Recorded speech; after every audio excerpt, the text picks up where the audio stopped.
Excellencies, a very warm welcome to the second Global Ministerial Conference on System Integration of Renewables. The conference is hosted as part of the Singapore International Energy Week 2020.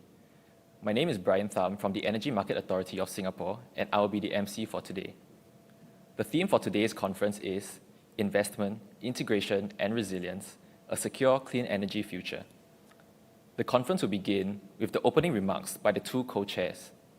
The co-chairs of the conference are Dr. Tan See Leng, Minister, Prime Minister's Office, Second Minister for Trade and Industry, Second Minister for Manpower, Singapore, and Dr. Fateh Birol, Executive Director, International Energy Agency. Without further ado, I would like to invite Dr. Tan See Leng to deliver his opening remarks. Minister, please. Thank you. Good afternoon, Excellencies, and Dr. Fateh Birol, Executive Director of the International Energy Agency, ladies and gentlemen. And I would like to also at this point in time wish a very special good morning to His Excellency Ted Garish, who's dialing in from the US. I believe it's 3 a.m. in the morning. Hope that you have a good cup of coffee right next to you to wake you up after this conference. I would like to take this opportunity to welcome all of you to the second Global Ministerial Conference on Systems Integration of Renewables, or SIR. This year, Singapore is proud to be co-hosting this conference with the IEA as a part of the Singapore International Energy Week. At the first SIR conference in Berlin last October, the global energy landscape was very different. Sentiments were bullish, and the IEA forecasted that the growth in the renewable power capacity additions would double in the next 5 years. However, today we convene the second conference under vastly different circumstances. 2020 has seen significant and many major shifts in energy developments. The IEA noted that this COVID-19 pandemic is the biggest shock to the energy system in more than 70 years. Oil prices have dipped into negative territory earlier this year. While the oil market has since stabilized, IEA highlighted that 2020 could see the largest decline in energy investment on record. On a more positive note, IEA reported that the demand for renewables and investments in clean energy remain resilient and is projected to increase. The theme of today's conference, Investment, Integration and Resilience, a Secure, Clean Energy Future, is both timely and relevant. How can we integrate renewable energy and distributed energy resources into our grids, while ensuring that electricity supply remains stable and secure? As we have learned from the past many months, it would not have been possible for societies to continue their activities without a reliable and secure electricity supply. This included working from home and conducting virtual discussions like what we are doing today. Our power grids need to be resilient and simultaneously flexible, as well as be robust against future shocks and disruptions to our energy systems. In Southeast Asia and in many other parts of the world, there are increasing concerns about the trade-offs between integrating more renewables and ensuring electricity security. Electricity consumption in Southeast Asia is expected to double from now to 2040, given the rapid economic development and urbanization in this region. There is a need and an opportunity for the region to find ways to meet this demand growth in a more sustainable as well as a reliable manner. ASEAN has set an ambitious target for increasing the component of renewable energy in the total primary energy supply to 23% by 2025, and this is up from 13.6% in 2015. To meet this collective target, ASEAN member states are working closely together with dialogue partners and industry players to promote the deployment of clean energy. Regional interconnections will also be an important aspect of ASEAN's clean energy transition. And ASEAN is stepping up efforts to implement the ASEAN Power Grid, which aims to establish regional power interconnections to enhance energy security and improve energy access. Laos People's Democratic Republic, Thailand, Malaysia, and Singapore, we are currently working on a power integration project to import hydropower from Laos PDR to Singapore.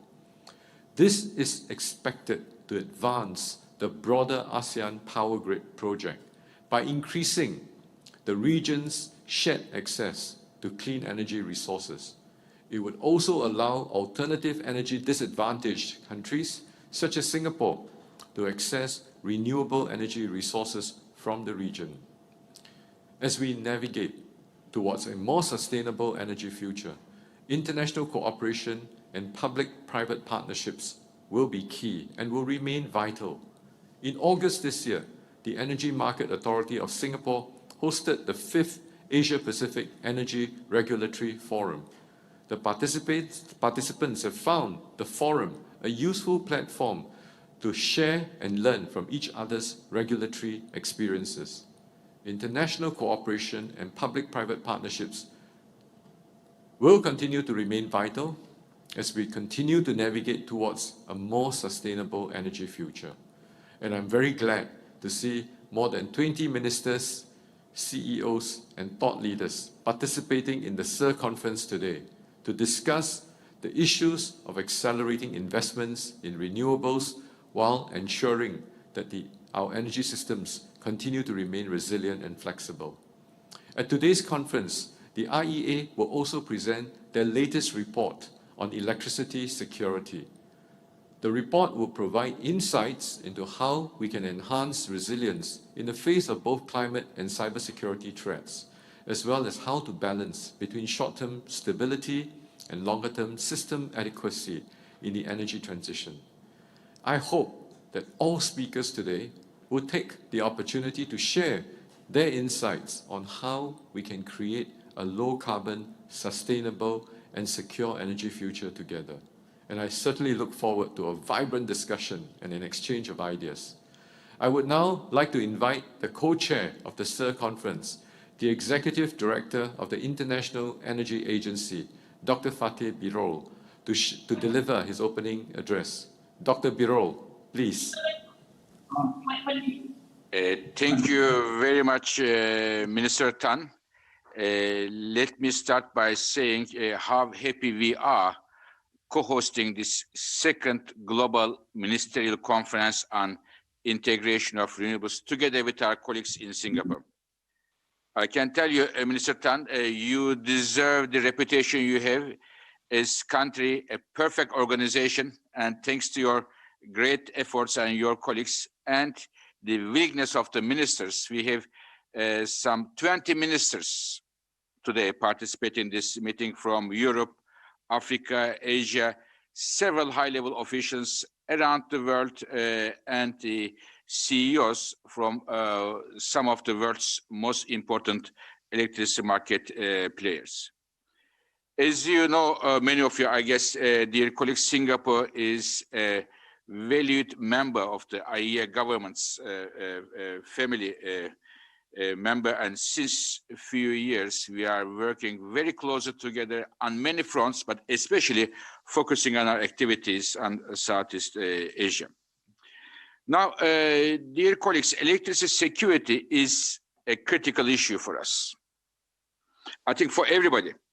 During the lockdowns, I can tell you from our experience in Paris, in France, during the lockdowns, we all understood how important is electricity for our daily lives.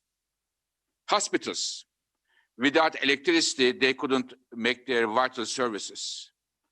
Or communication, all depending on the availability of electricity, lighting, and many other things. I think lockdown, COVID, made us understood once again how critical the electricity security is. Now, why IEA is working on electricity security?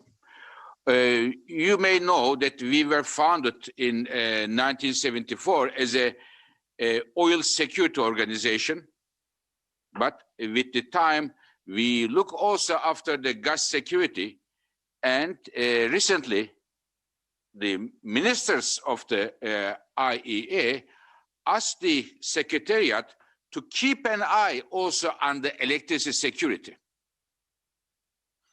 When we say electricity security, we see different challenges for electricity security. Number one, we are going to discuss in a moment, increasing share of renewables, solar and wind, because of their very nature, they made us keep a close eye on the electricity security and supply. This is number one. Number two, the cyber security becoming a more of a critical issue, and we know that the electricity grids are a critical target in some of the cyber security attempts in the past. This is the second one. Third, extreme weather events. In the case of a major threat, because of the typhoons, earthquakes, and the others, the grids and the power system can be affected. And as I said before, electricity is the lifeblood of our society's economies today. And for these three reasons, IEA is now, in addition to oil and gas security, following the electricity security around the world very, very closely. Hence, we have our first report, a manual for the policymakers on electricity security that my colleague, Mr. Keisuke Sadomari, the director of our Energy Markets Office, is going to release in a moment. Before finishing this part, let me tell you that in addition to these three security aspects, oil security, gas security, and electricity security, we are now coming very soon with a fourth dimension. I have asked my colleagues to come up with a study at a global scale. What are the implications of clean energy transition on the availability of the critical material and supply chain on our energy systems? And a big group of colleagues are preparing this report. And when we finish the report, we will all understand at a global scale what kind of challenge it is for our energy system. And I will not be surprised if we were asked by our ministers, by our governments, to add the fourth pillar, the critical mineral security, to our energy security task. So, dear colleagues, a few points on the current energy situation, first of all. Minister Tan already gave very strong numbers about the situation, and I want to give you only two important numbers, because as IEA, we look at almost day by day, what are the implications of the COVID on the energy system, from electricity demand to investments, from investment to energy use. I will give you two numbers. One, global energy demand this year will decline about 5%. And what does this mean? To put in a context, 5% decline. It means the following. We all have still the bitter memories of the financial crisis in 2008, 2009. At that time, global energy demand declined as well, but this year's decline is 7 times larger than the decline we had during the financial crisis. Just to put the things in a context, 7 times larger than we had right after the financial crisis. This is number one. Number two, investments, the backbone of our energy system. This year, we expect global energy investments will decline about 20%, close to 20%. Across the energy sector, oil gets a big hit, but it is not the only one. Gas, coal, electricity.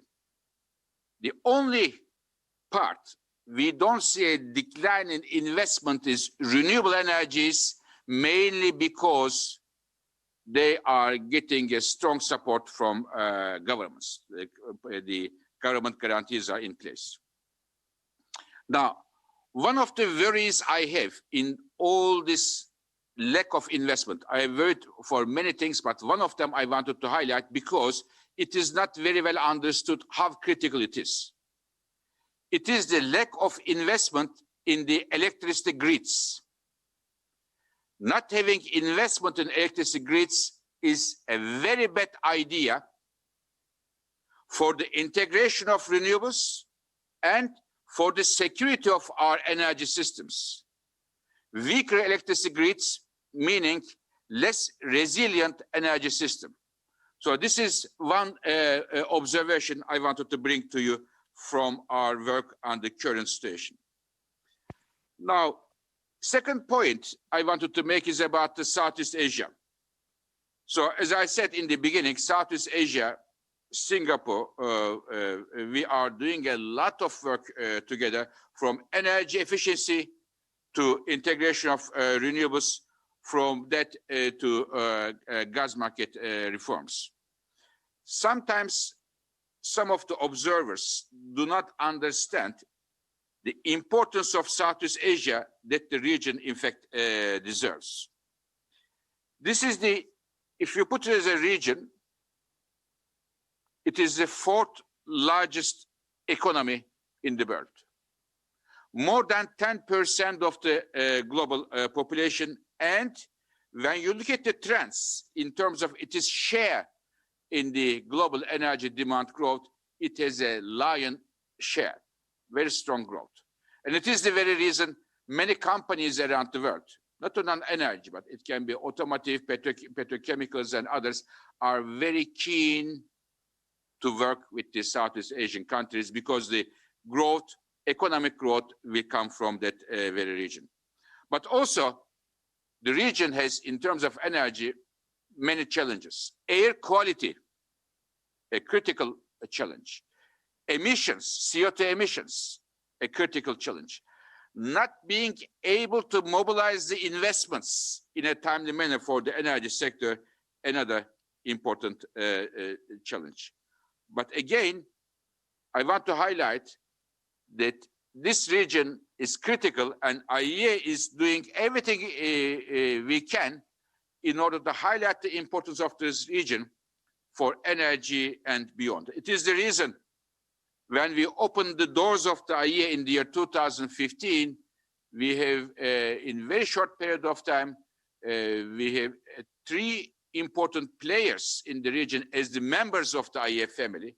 They joined the IEA: Singapore, Thailand, and of course, Indonesia. And I am very happy to hear that both the Thailand and Indonesian ministers will be talking us today. And of course, when I said Thailand, I should also congratulate the Mr. Minister with his new role in person here, Mr. Minister, as well as becoming the named as the Deputy Prime Minister. And we are looking forward to work closely with you, Mr. Deputy Prime Minister. And one final point here is the ASEAN. We were very happy that the ASEAN, such a strong organization, named the IEA as a strategic partner. And I am happy to welcome the ASEAN Secretary General to our discussion today. Thank you very much, Mr. Secretary General, joining us. To put in a context, Southeast Asia is very important in terms of energy, in terms of economy, and in terms of, if I may, so from a geopolitical point of view, a very important part of the world.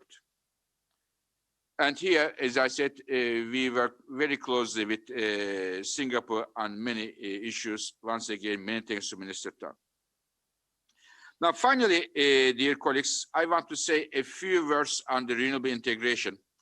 And my colleague, Mr. Sadamori, as I said, give you more insights. But our numbers, we just published the World Energy Outlook, shows that the renewable energies are growing very strongly around the world. United States, Europe, Asia, Africa, everywhere. Mainly because they are becoming cheaper and many governments give support to them. It can be wind, it can be solar, it can be geothermal, bioenergy, and many different sources. And our numbers show that in the next 10 years, more than 80% of the growth in global electricity demand will be met by the renewable energies. And of course, when I say renewables, we are going to focus now on solar and wind because of their very nature, but we shouldn't forget that the hydropower is still a major contributor to the renewable electricity generation around the world, and by far, it is still the number one. But coming back to wind and solar, they are growing because they are becoming cheaper, and as such, they are providing a lot of benefits to the society, to the economy. I mentioned the air quality in a few minutes ago. Very good answer to air quality problems, one of the answers. And second, energy security. They are domestic. So this is a very important benefit as well. But in addition to those benefits, among others, their very nature of not always being with us whenever we want, being bound by the weather conditions, makes us think how we can bring them, integrate them in our power systems. This is a major issue, and at the IEA we have 45 years of experience of all the countries of the operating electricity grids. And therefore, we have prepared this report, and you will see that there is a great interest in this issue, but I can assure you, I expect that the interest from governments will grow day by day to this issue. For one good reason, and maybe for a reason that I don't want to see. Good reason is the share of renewables will grow, and governments need to find a balance between supply and demand. And the second reason is some governments who did not take the measures necessarily may well experience some bitter incidents. And this may well be an alarm bell for many of us, but it is better to take the measures in advance without having some bitter experience. It is the reason that we have prepared this report. Now, we think that to make the most out of the renewables goes hand in hand with electricity security, integrating them in the power systems in the right way. And this, what kind of pragmatic, feasible, down-to-earth suggestions that the governments can implement are listed in our report that we are going to share it with you in a few minutes. So, dear ministers, ladies and gentlemen, once again, thank you to all of you from Paris, from IEA headquarters. Electricity security is at the heart of the IEA security work and will be even more important in the future. And I hope you will endorse the findings of our electricity security report and our third meeting we are going to have on the integration of renewables after the second one today. The first one was with the German government, hosted by Minister Altmaier. And the third one, we will come up with much more countries are interested and putting in place the right measures to make sure that our electricity system is secure. And IEA will be definitely with you and with your colleagues during this journey. Now, with this, once again, many thanks to Minister Tan and his colleagues for organizing this extremely impressive event.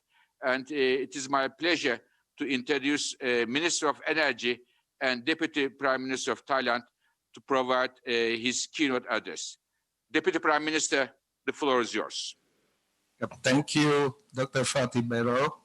His Excellency Dr. Tan Si Leng, Minister of Prime Minister Office, Singapore. His Excellency Dr. Fatih Birol, Executive Director of International Energy Agency. Distinguished guests, ladies and gentlemen, hello from Bangkok and good afternoon. It is my great honor to welcome you all to the second Global Ministerial Conference on System Integration of Renewable at the 13th Singapore International Energy Week 2020 under the themes Investment, Integration, and Resilience, a secure and clean energy future. We wish to thank the government of Singapore and the International Energy Agency, IEA, to host the meeting to foster cooperation in exploring energy emerging issue in the acceleration of the renewable integration and the power system resilience in Asia and ASEAN region toward the imperative of the sustainable recovery of the current COVID-19 crisis. As Dr. Fatih mentioned about the impact of the COVID-19 pandemic, it has underscored us the importance of the stable, affordable, sustainable supply of energy to meet demand. We need stimulus and recovery measures to counter the negative shock to the economy and to provide an opportunity where energy will come into play to make energy system more responsive and resilient. We are now in the midst of the global trend toward energy transition with a drastic shift from fossil fuel into a secure and clean energy future. As we move toward to the new energy future, i.e. renewable energy, will undoubtedly provide an increased proportion of region energy needs and will become an integration part of the energy system. The aggressive development and investment in clean energy technology will be crucial to supply the region energy needs. For Thailand, the Ministry of Energy are moving our Power Development Plan, PDP 2018, with a broad set of policy that will stimulate innovation and achieve toward a more diversified, decentralized, and cost-effective power system. Last year, IEAT has played an important role to support Thailand in achieving various key outstanding projects in ASEAN Energy Cooperation. There were many useful recommendations for addressing energy challenges in ASEAN region, such as RE integration to the group study, multilateral power trade studies. In this regard, Thailand would like to express our sincere thanks to IEAT for the contribution and continuous support for Thailand and ASEAN. Currently, we are implementing a program called Energy for All policy, where energy will be generated at community level using infrastructure and flexible renewable resources for power generation, such as biogas and biomass. This could maximize the economic benefit to the local communities. We are also promoting national smart grid program to improve grid reliability and flexibility, to reduce loss in the system, and smoothly integrate variable renewable energy sources into the grid. The smart power system will be seamlessly integrate large-scale fossil fuel power plant with a distributed renewable power network. Will provide quality service to meet industrial, businesses, and social needs at the affordable cost. In conclusion, the energy system we construct after the pandemic will have to be a more resilient and more sustainable and more inclusive. We are on the right track to maintaining energy security and stability during the transition and the pandemic period. I believe this conference will be a good platform to address key opportunities and challenges through a best practice and success case in order to manage the transition toward a cost-effective system integration for renewable to support a low carbon economy. Thank you. Thank you, Your Excellency, for your opening keynote address. For the next item, I would like to invite Mr. Keisuke Sadamori, Director, Energy Markets and Security, International Energy Agency, to launch the IEA Electricity Security Report. Mr. Sadamori, please.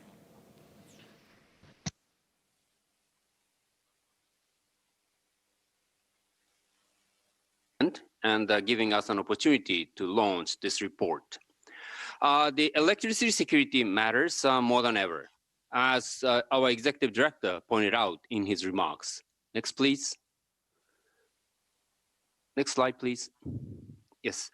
For more than a century, the power sector has been based on centralized dispatchable systems. Big rotating mass in power plants provide inertia for stability. Vertically integrated utilities have built and controlled systems with central planning. Flows of energy and communications go in one direction with closed communication networks. One click, please. This landscape is changing very fast. Power systems are increasingly decentralized with higher share of distributed and variable renewables and multiple actors that intervene in wholesale markets. Empowered consumers or the prosumers become part of the supply side.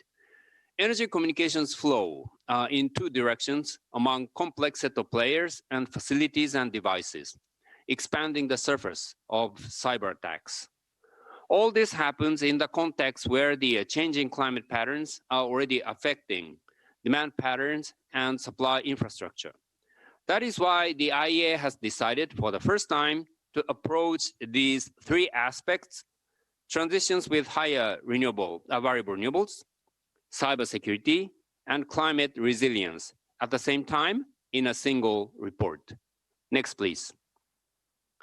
The left-hand chart shows massive growth in electricity demand toward the 2040 by 50% to 40,000 terawatt hours in the World Energy Outlook. This growth happens both in steps, the stated policy scenario, which reflects the current policy ambitions of the governments, and in the sustainable development scenario, SDS, which shows what would be needed to achieve climate and other sustainability goals. Most of this growth will be supplied by variable renewables, solar PV and wind. Capacity growth on the right hand shows this trend even clearer. Today, in spite of the rapid growth in wind and solar, dispatchable power plants have still a dominant share in generation and provide flexibility to integrate a minor portion of wind and solar in yellow In the future, whichever path the energy systems follows, growth will come dominantly from variable renewables when flexibility from conventional power plants declines. What needs to be done, first of all, is to make the best use of the flexibility from existing dispatchable power plants by market design improvements to reward this flexibility, as well as careful planning of decommissioning. Going forward, new sources and methods for flexibility and stability must be pursued. To achieve low carbon pathway, such flexibility sources should also be as low carbon as possible. Next, please. Our power system need large investments to increase low carbon generation and assets to enhance the flexibility of the system to integrate more variable renewables. In reality, however, investments in power sector has been declining even before the COVID-19, staying much lower than what is required for STEPS, let alone SDS. The chart on the right hand from the World Energy Investment 2020 shows the significant declines in investments in grids, which is particularly worrying. The drastic growth in electricity needs and change in generation mix in the previous slide clearly shows the strong requirement for expanded, more robust, well-connected, and smarter grid networks. However, the current investment trend is far lagging behind from it. Moreover, financial health of utilities has worsened further this year due to the COVID-19 crisis. There are notable exceptions. The spending on grids has increased in the United States with policies to enhance network resilience and reliability. Next, please. Besides energy, the secure operation of the power systems requires adequate remuneration of other system services, including capacity to meet peak demand, flexibility to ramp up and down as needed, and stability of the system. This is an example of an ASEAN region with a big role for hydro. Today, on the left-hand side, different contributions to these services are not so stark. Contributions in stability, flexibility, and the peak capacity are basically well aligned with the amount of energy. Going forward, the gap among these services will become much wider. This implies that the remuneration based just on the sales of electricity in kilowatt-hour terms would contribute less and less to the remuneration of assets such as flexibility, and the peak capacity. New technologies will be needed as well. Dark blue on the right-hand side, this dark blue in these charts showing storage in 2018 is dominantly the pumped hydro power plants. Storage in 2035 and beyond will include battery storage, for instance, as major elements. Will the system reward such new technologies as well enough? So that's a key question. Markets and investment frameworks need reforms to reward assets and technologies, including interconnected grid networks, storage, demand-side response to provide all required services to power systems. Australia, Ireland, and Chile are good examples of countries adapting their market design to achieve this. Next, please. Electricity system has been increasingly digitalized and will be more so with clean energy transitions. This brings many benefits. However, increased connectivity and automation with rapid growth of connected devices expanding the cyber attack surface of the electricity systems. This surface is no longer limited to assets of traditional electricity industries, but all those of new segments like demand aggregators, connected IoT devices, and electric vehicles. A successful attack to one or more segments could cause great physical damage and widespread service disruptions. Some countries have adopted a comprehensive strategy to address the cybersecurity risks in power systems. Next, please. With ongoing climate change, the entire electricity value chain, generation, transmission and distribution networks, and end use consuming sectors will be impacted by, first, the rising temperature, second, more volatile precipitations, third, sea level rise, and finally, the extreme weather events, leading to potential loss in capacity, lower efficiency, higher and different demand patterns, and physical damages. Climate resilience should be fully incorporated in energy and climate policies by governments. Among the 38 IEA family countries, only 17 countries have included concrete actions for energy sector resilience to climate change in their national adaptation strategies or plans.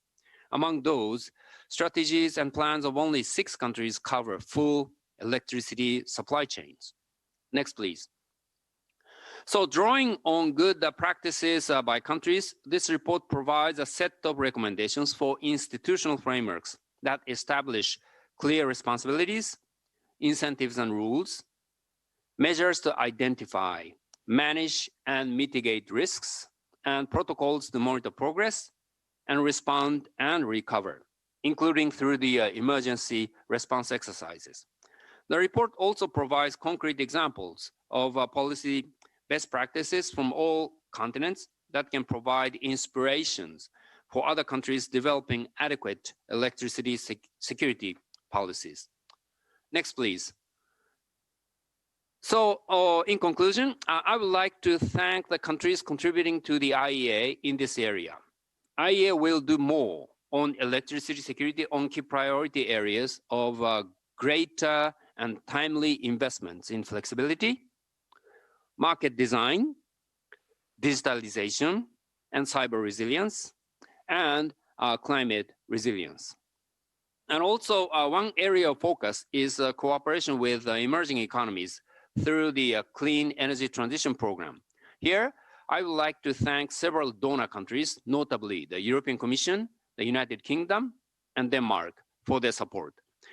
IEA has advised and will advise many countries in Asia on secure renewable integration and organized many countries' events with funding by many countries.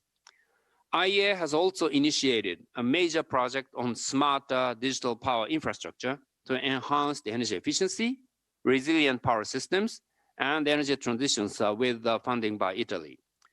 And IEA will continue to be at the heart of international cooperations with more analysis and best practice sharing. Thank you for your attention. Thank you, Mr. Sadamori, for your insightful presentation. Excellencies, we will now proceed to session 1, Accelerating Investment in Renewable Electricity Technology and Infrastructure. This session will discuss measures undertaken by governments and the private sector to enhance renewable electricity uptake and integration against the backdrop of a global economy affected by the COVID-19 pandemic. Without further ado, I would like to invite His Excellency, Dr. Peter Kerejek, Minister of State, Ministry of Energy and Climate Affairs, Hungary, to moderate the session. Your Excellency, please. Thank you very much, and good morning to all the kind colleagues, ladies and gentlemen, ministers, participating this excellent ministerial conference today. It is morning here in Hungary at this moment. First of all, I would like to thank Mr. Sadamori for presenting the report of IEA and the main conclusions, which I think provide a perfect siege into our first panel session for this ministerial. I am pleased to invite our panelists to discuss how we can accelerate investment in renewable energy, electricity technology, and infrastructure in the context of system integration of renewables. We hope to explore measures undertaken by governments and the private sector to enhance renewable electricity uptake and integration against the backdrop of global economy affected by COVID-19 pandemic. I will invite speakers to give very short remarks, and in the spirit of a robust discussion, I would like to ask everyone to do their best to be brief and keep the 3 minutes limit for speaking and to give the comment. Now, to begin with, can I please welcome back Minister Tan Si Leng from Singapore as co-host of his ministerial. Minister Tan, we would be delighted to hear your opening thoughts. Thank you, Your Excellency. Good afternoon again to all. Singapore is accelerating our efforts to grow solar energy, which is our most promising renewable energy option. The installed capacity of solar energy in Singapore has increased more than 5 times, from 73 megawatt peak in early 2016, just about 4 years ago, to 388 megawatt peak today. So the solar installation has already exceeded our country's 2020 solar target of 350 megawatt peak. That's for this year. So given the progress we have made in solar adoption, Singapore will accelerate our solar deployment target to 1.5 gigawatt peak by 2025. This is 5 years in the future, bringing it forward. This is almost a 4-fold increase from our current capacity. And by 2030, we aim to deploy at least 2 gigawatt peak of solar energy. To enable the rapid deployment of solar energy in Singapore, we have invested in innovative projects.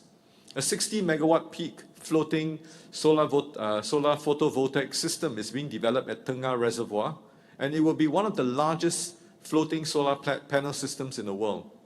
Extensive studies are being conducted to ensure that solar photovoltaic modules do not pose any major environmental impact. And I think you would understand, Singapore is always warm, hot, sunny. We welcome you all the time to our sunny shores to try our hot chili crabs. And given, of course, our tropical weather conditions, the high cloud cover, we will need to facilitate greater integration of solar energy into our power system. With high levels of solar power, we will need more energy storage systems, or ESS, to keep our grid stable. This is to prevent fluctuations, especially when you dine in all of our beach restaurants at night. You will not have fluctuations of power, I can assure you that. So we aim to deploy 200 megawatts of ESS by 2025. The Singapore government has worked with the industry, the research community, and international partners to co-create ESS solutions that will help support the growth of solar deployment. And this includes the award of Singapore's first floating ESS project and the development of standards and technical guidelines which is specific to a tropical urban environment. Together with the Korea Institute of Energy Technology, Evaluation and Planning, we jointly awarded a research grant to a Singaporean company last year, Building System and Diagnostics Private Limited, to develop a new ESS that is safer and more suited for hot and humid conditions. And we are also developing solar forecasting solutions to more accurately forecast solar power output in Singapore. And this complements our efforts to mitigate the impact of solar intermittency on the grid by allowing us to anticipate and incorporate sufficient backup capacity. So the Singapore government plans to make our economy more resilient, more sustainable, and certainly more competitive post-COVID-19. And a key part of this resilient economy is environmental sustainability. We believe the goals and strategies in our energy story will enable Singapore to thrive in a low-carbon and resource-constrained world. There will be more efforts to introduce technologies like carbon capture, utilization, and storage, as well as hydrogen. And we can also expect more financing solutions for clean energy investments. And this will create exciting and valuable job opportunities for our workforce. The government will work hand in hand with industries, with academia, with consumers to co-create, to co-invent our energy story, as well as sustain our longer-term energy future. Thank you very much.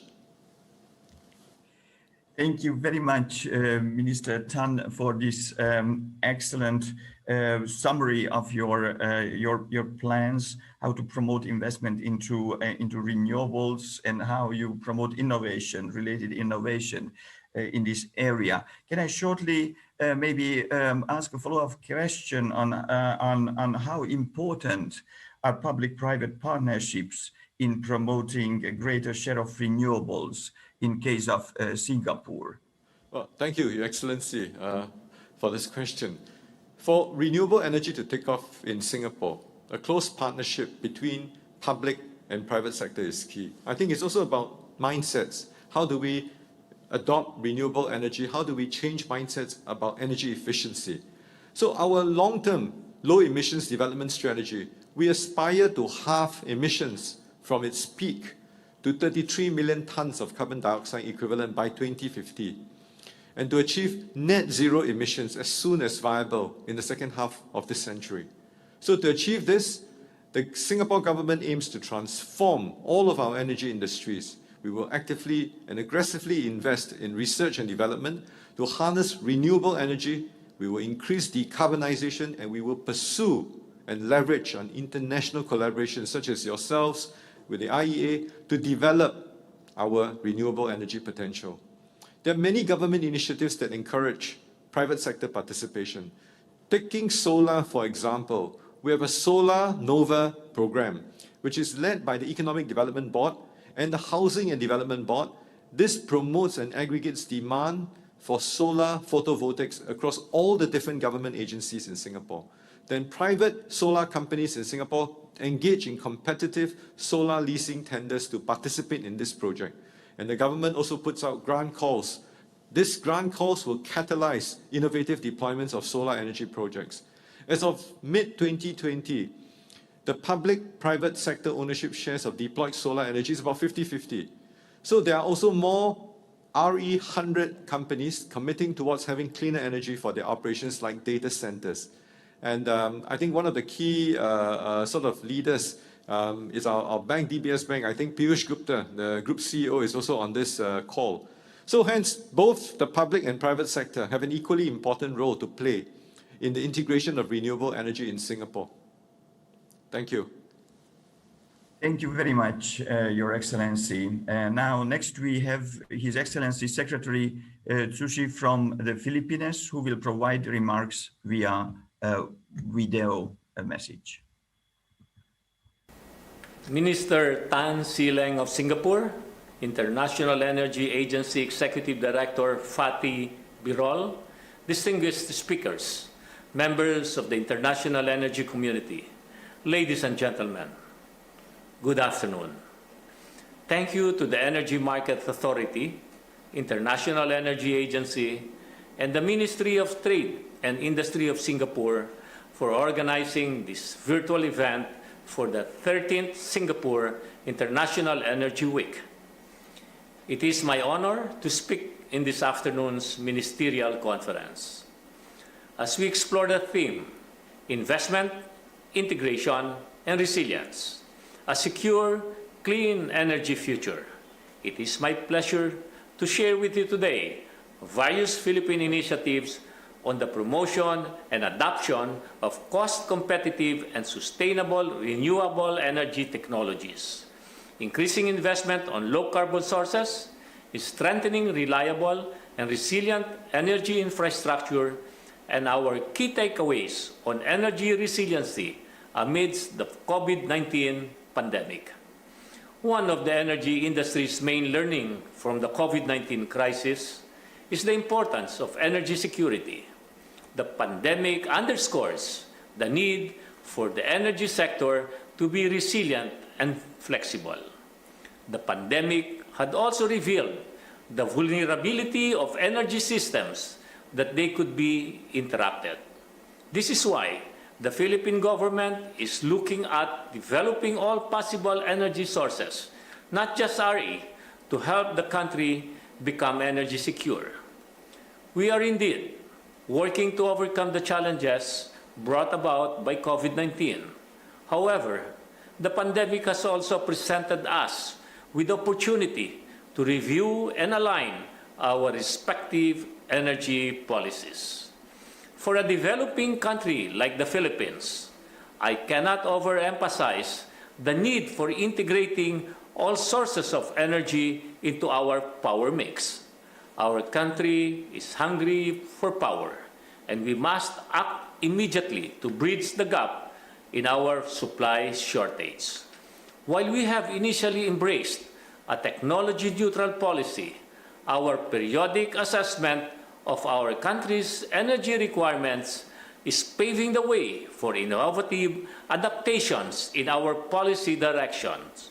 Among these are the opening of our geothermal and hydro sectors to greater foreign investment to further brighten the prospects of our RE landscape. Just last Tuesday, October 20, I signed a department circular providing the guidelines for our third open and competitive selection process, or OXP3, in the awarding of RE service contracts.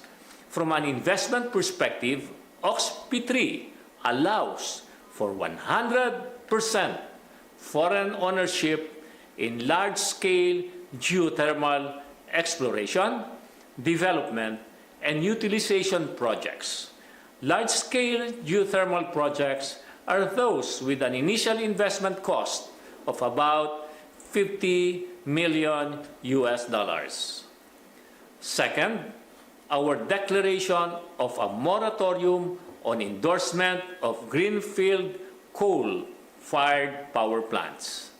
In 2019, the Philippines still had the highest RE share in the total primary energy supply from among the countries within the ASEAN region. Despite this, I'm determined to accelerate the development of our country's indigenous resources. We are also pushing for the transition from oil-based technology utilization to cleaner energy sources, which includes LNG, to ensure more sustainable growth for the country. As the Philippine Department of Energy reevaluates the appropriateness of our current energy mix vis-a-vis our energy goals, I am optimistic that this would lead to more opportunities for RE to figure prominently in our country's energy future. As shown by global experience, resilience is tested when states are not adequately equipped to mitigate the impact of unforeseen events. Thus, it is imperative for the Philippines, a country vulnerable to natural calamities, to ensure that our energy infrastructure remains strong and resilient. Towards this end, we have directed our stakeholders to incorporate energy resiliency in all their plans and programs. Our energy industry participants have been required to submit their respective resiliency compliance plans to the DOE. These plans outline measures to help gauge infrastructure and human resource preparedness during and in the aftermath of disruptive events. So many things have taken place, and this pandemic has drastically changed the way people live. The health and safety of the population have since been the paramount consideration in everything we do. Similar to how the 9/11 tragedy of 2001 had changed the way people travel.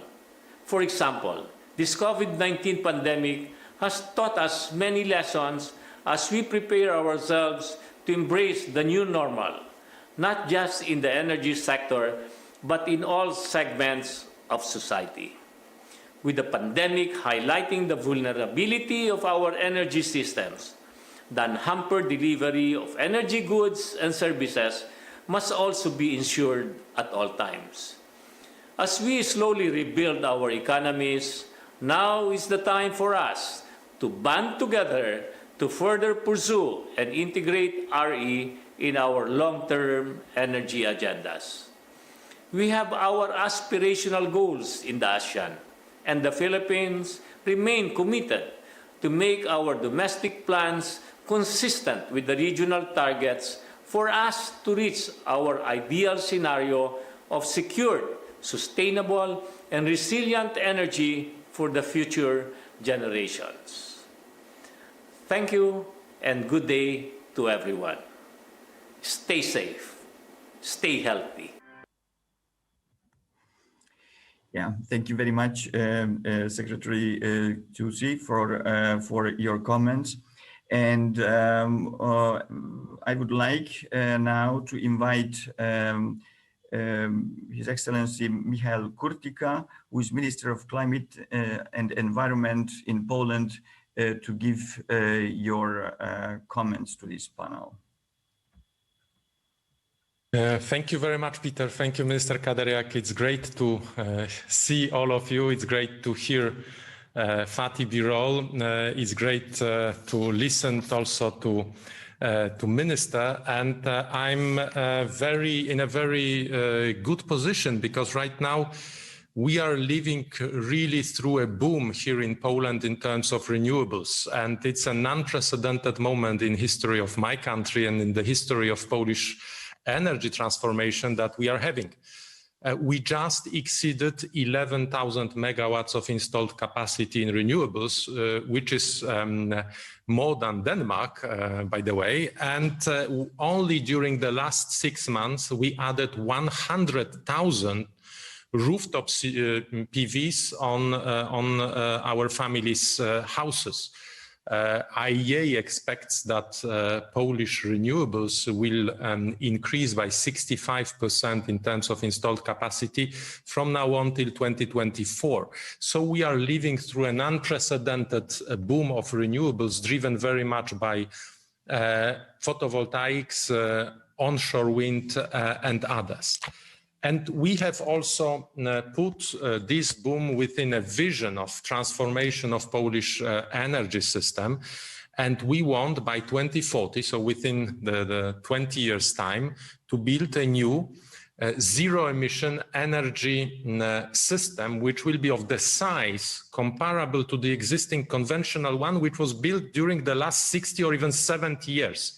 So we are really facing this challenge in a very, very serious manner. And of course, it will be very much built on offshore wind. We want 8 till 11,000 megawatts of offshore wind to be installed on Polish Baltic Sea seashore. We want also to develop decentralized energy and surf on this boom, which I described earlier on. So we expect that by 2030, there will be even 1 million prosumers in the Polish energy system. And right now, we are working in order to provide to this energy policy and this unprecedented energy move feasibility conditions. So first, we are working with our trade unions in order to help this transition, in order to make it smooth, in order to introduce the just transition at the level of our policy making. So we have just signed, as a government, a framework agreement with trade unions from our biggest hard coal company, which foresees phasing out of coal by 2049. Our two biggest utilities, Orlen and PGE, has declared one climate neutrality and the other one 100% renewables by 2050. And of course, all this is going, is booming, is moving. But let me just, Peter, underline 3 challenges that we see here in Poland. And these challenges are under, if I may say, 3H strategy. 3H strategy is hydro, hydrogen, and heat. Because if we want to tackle intermittency of renewables, if we want to make sure that we will be having the adequate buffer for our electricity when it will be produced by renewables, when the sun will be shining, the wind will be blowing, and the demand of the system will not be sufficient, then we need somehow to store this electricity. And electricity can be stored either, as it was shown in a very good presentation by Director Sagamori, through in lithium-ion batteries, but it can be stored in very many different forms of energy. And so we see, for example, a great role of hydro energy, and especially pump and storage power plants. We see a great role of hydrogen. So this is why we are working on our hydrogen strategy. And as a hypothesis, we took the possibility of installing in Polish energy system between 2,000 to 4,000 megawatts of electrolyzers by 2030. And last but not least, heat. In our climate conditions, production of heat is extremely important. And we have here in Poland more than 500 centralized heat systems. And it's interesting to notice that it is much cheaper to store energy not as electricity, but as heat or cold. So we will be using our heat systems in order to store energy and make sure that our heat system can work in complementarity to the electricity system. So Peter, many challenges, but also very good opportunities for new industrial developments, for new well-paid jobs. And I think that if we tackle this rightly, we can build many new competitive industries and help clean our planet and make sure that at the end current is flowing and electricity security is unchallenged. Thank you very much. Thank you very much, Michal, for your excellent summary of the exciting times and developments in Poland. So we are, of course, look very closely how you move ahead with all these programs and projects. Could I just have a very short follow-up question? It was already mentioned in the introduction by Director Birol that the grid is also a challenge now when we move towards large-scale intermittent renewables. And you mentioned you have quite ambitious plans to bring offshore wind to the Polish onshore system up to 11 gigawatts by 2030, as you mentioned. So do you have any maybe comment on how you plan to bring the grid into a situation to help this? Thank you very much, Peter. Indeed, we have a very good transmission system which already fits the needs. But the challenge arises at the low and medium size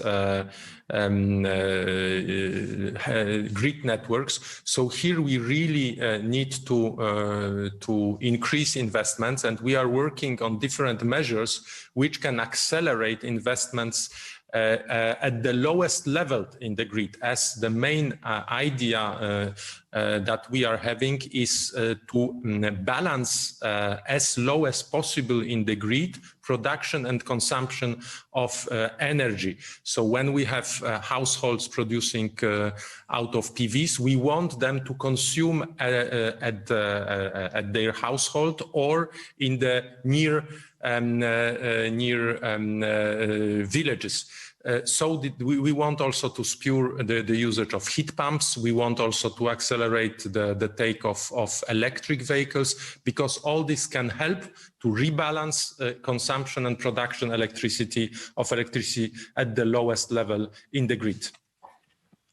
Thank you so much, Michal, and good luck with implementing your ambitious plans. Now, I would like to invite His Excellency João Pedro Matos Fernandes, who is Minister for Environment and Climate Action in Portugal, to give his comments. Minister, please. Good morning to you all. Thank you so much for the invitation. It's really a pleasure to be in this summit, and also to hear always the inspired words of Mr. Fatih Birol. Portugal is strongly committed to achieve carbon neutrality by 2050. We were the first country in the world to have this commitment. The transition towards clean energy is at the heart of the transformation we need. In order to do so, we decided to end coal-fired power generation next year and set a target to achieve 80% of renewable energy in electricity generation by 2030. At the same time, we are supporting the deployment of more renewable energy power generation, mostly solar, through a very successful solar PV energy capacity auction. We bet for 2 times the world record on price. This year, 11.26 euros per megawatt hour. The COVID-19 pandemic brought us additional reason to accelerate this transition and to pursue with renewed ambition our energy and climate goals. Energy systems are at the core of any recovery strategy. Nationally, regionally, and globally, huge stimulus packages are being designed and deployed, focusing on the creation of jobs and promoting economic development hand in hand with environmental sustainability. There is no magic formula to achieve this, but we know that we need to innovate and to accelerate investments in new and low carbon technologies, as well as on energy storage and infrastructures. We are aware of the magnitude of the challenge, but our past performance on renewables and greenhouse gas emission reductions gives us the confidence that we will succeed. We have reduced the greenhouse gas emissions by 26% since 2005 in Portugal, and in 2019, the share of renewables in electricity generation reached 57%. We are therefore fully convinced that supporting the deployment of renewable energy to face climate and energy challenges is amongst the most cost-effective measures. After a first set of efforts being dedicated to the deployment of renewables and electrification, we are now mobilizing additional efforts and resources to transform the more traditional and heavier sectors of our society, such as heavy-duty transports or heavy industry. To respond to this challenge, Portugal is investing in the production and incorporation of increasing volumes of green hydrogen. We have recently adopted our national hydrogen strategy, which foresees the implementation of over 2 gigawatts of renewable hydrogen electrolyzers by 2030, which represents 5% of the EU goal by 2030. This priority on green hydrogen has the double dividend of helping to transform the historical Portuguese profile on a net energy importer into an energy exporter, while at the same time, we will be creating a new industrial pole, consolidating the already boosted Portuguese renewable energy sector. But we all know that with this level of renewable penetration on power production, energy security can only be reinforced with a more integrated and smarter networks management, implying stronger regional interconnections, avoiding energy islands. Dear colleagues, and to conclude, we need to speed up, and we need to do it in the strong cooperation and coordination with like-minded countries, as well as with private sector, R&D institutions, and industry. Huge projects cannot be developed in an isolated manner, but only through open dialogue between private sector and with strong partnerships. Portugal is ready to participate in this global effort of redesigning our energy systems and to contribute with our competitive advantages to strong partnerships in this sector. Thank you. Thank you very much, Minister Fernandes, for your comments. And due to time limitations, we just immediately move on. And I would like to invite the Secretary General of ASEAN, His Excellency Dato Lim Jock Hoi, to provide his comments. Thank you, Mr. Moderator. I would like to thank Singapore and IEA for bringing the system integration of renewables into mainstream dialogue and for jointly convening this meeting. I applaud the IEA and Dr. Fatih Birol for the leadership in placing sustainable, secure, and resilient recoveries on a crowded global policy and investment agenda.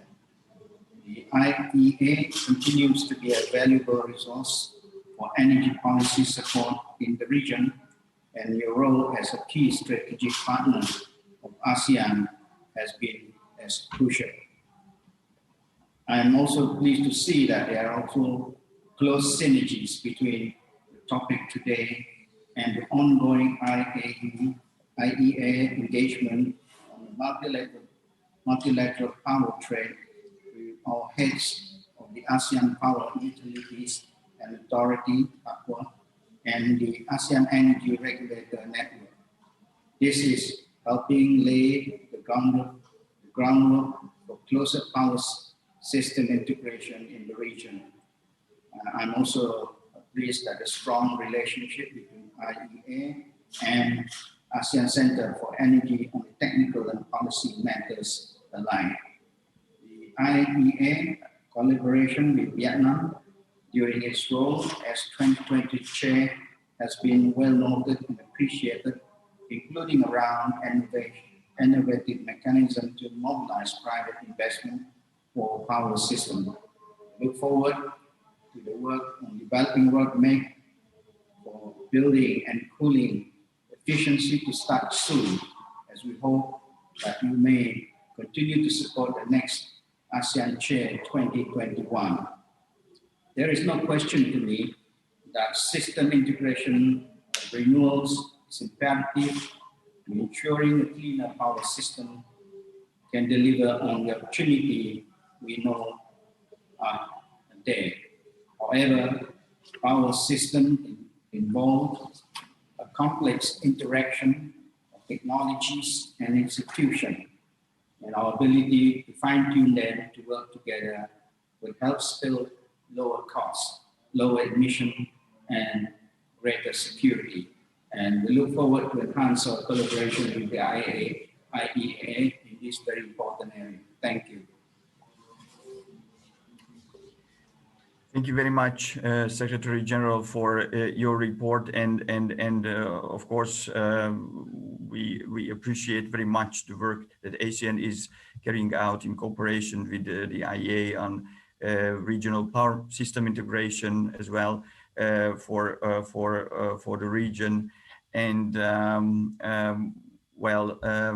the moment now we have to move on due to the limitation of the panel. But thank you very much for your contribution. At this point, I would like to invite Deputy Secretary General for Energy, Minister of Economic Affairs and Infrastructure in Estonia, Mr. Timo Tatar, to provide your comments, please. Thank you, Peter. Dear colleagues, I'm happy to give a short overview of Estonian thinking of how governments and private sector could accelerate investments into green transition. To open up a bit the context, last year Estonia saw the biggest reduction in energy sector CO2 emissions in EU. So obviously we are now busy building up renewable energy generation to replace the fossil power. This will come mainly from wind, first onshore, later offshore, but not only. Sustainable use of biomass will keep its important role in the forest-rich country like Estonia. So how we are doing it? There are a couple of points I would like to share with you, which I believe are quite universal. Small nation with population only a bit more than 1 million, like we are in Estonia, can invest limited sums. But what we can do is create right conditions for the market to make change and deliver desired results. So our focus is first to remove obstacles and regulatory barriers which are keeping investments in green transition out of reach. Good regulation and transparent governance are affordable also for small countries like ours.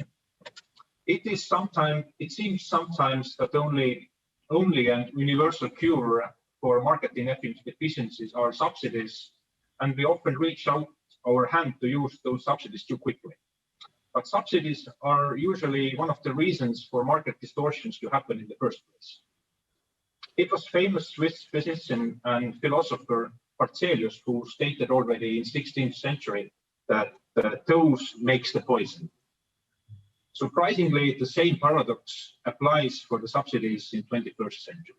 So what I'm trying to say is that to overcome market failure, we must first apply better regulation, and only if market failure remains, we should use the stronger painkillers and antibiotics like subsidies. And we must use those in limited amounts and with a clear exit strategy. Secondly, we shouldn't speak only about smart investments in the energy sector, but rather how to transform the whole economy and support the green transition in different sectors. By doing that, it is possible to use the challenges in one sector as a solution in another, eventually transforming more than one sector simultaneously. Just to give you an example from Estonia, we are offsetting a considerable share of our transport carbon footprint by using biomethane from pulp and paper and agriculture sectors. Such cross-border win-win solutions, if possible to identify, would make a lot of difference and create new innovative business cases for industries, even at the time of volatile oil prices. Thirdly, never underestimate digital. As you might be aware, we in Estonia are keen believers of digital services and society. Of course, we are voting online, doing our taxes like that. The e-government have helped to transform our society to a state-of-the-art digital society, which has proven especially useful during this medical crisis. So it is only logical that when it comes to transforming our energy sector to climate neutral, the way will be paid with digital solutions, be it demand response or data management, cybersecurity solutions, or artificial intelligence. The last point I want to make. If the challenge is too big to tackle by your own, cooperate with friends and neighbors. The best example for such approach is what we are planning to do in the Baltic Sea. We have agreed with our southern neighbor Latvia to develop a joint offshore wind farm. And only a month ago, the Baltic Sea countries agreed to work together in order to create Baltic offshore grid. So what I'm trying to say here is that if a project might be too expensive or too big for one individual country, it might be just about the right size with right price tag for two or more countries working together. I believe such cross-border renewable energy projects could be a good model which can be replicated in other parts of the world as well. Thank you. Thank you very much, Mr. Tatar, for your comments and bringing also the institutional issues in promoting renewables to the table of this discussion, asking the question whether subsidies or markets or under what conditions these institutions can be efficient to promote renewables, and also the cross-border cooperation issue. I think this is also very, very important for us. Now, I would like to welcome and invite for his comments the president of the State Grid Corporation of China, Mr. Hin Baoan, and listen what sort of issues and problems for grid operators massive renewables can cause and how to handle those problems. So, Mr. Hin Baoan, the floor is yours.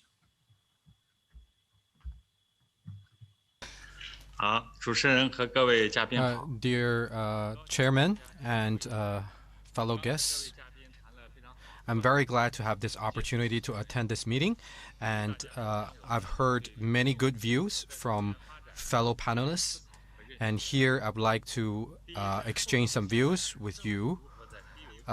First of all, in this post-pandemic era, how can the government continue to promote renewable energy consumption in the low oil price environment, and to vigorously develop renewable energy and promoting clean and low-carbon transformation of the energy are the fundamental strategies to solve the climate change crisis and to realize the sustainable development of human society.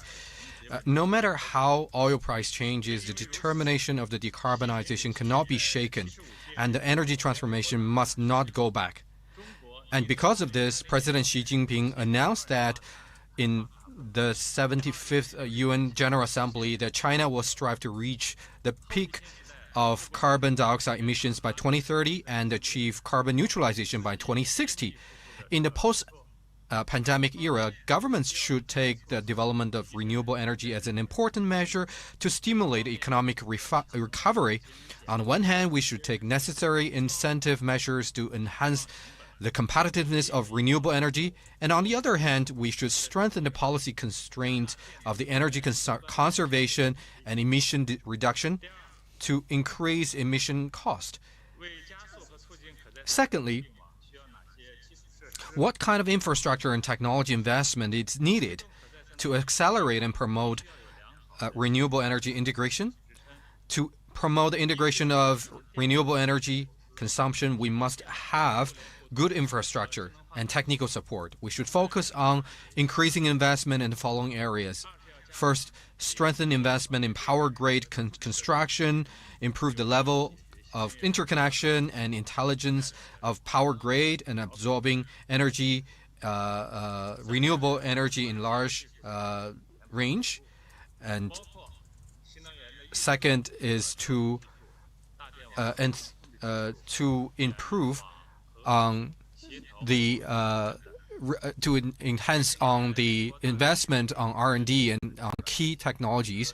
In the recent years, we have started the transition into green energy, especially from low carbon transitioning into renewable energies.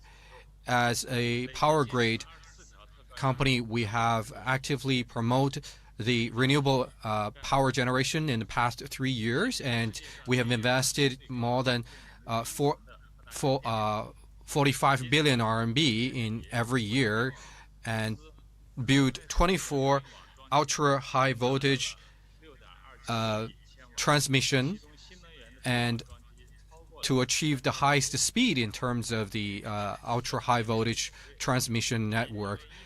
And we have also, until the end of September, achieved 6.271 megawatt of installation in renewable energy, and we have increased by 16.6 times from 2010, and the renewable energy utilization rate has reached 97.3%. And in Jiangsu province, we have achieved the largest scale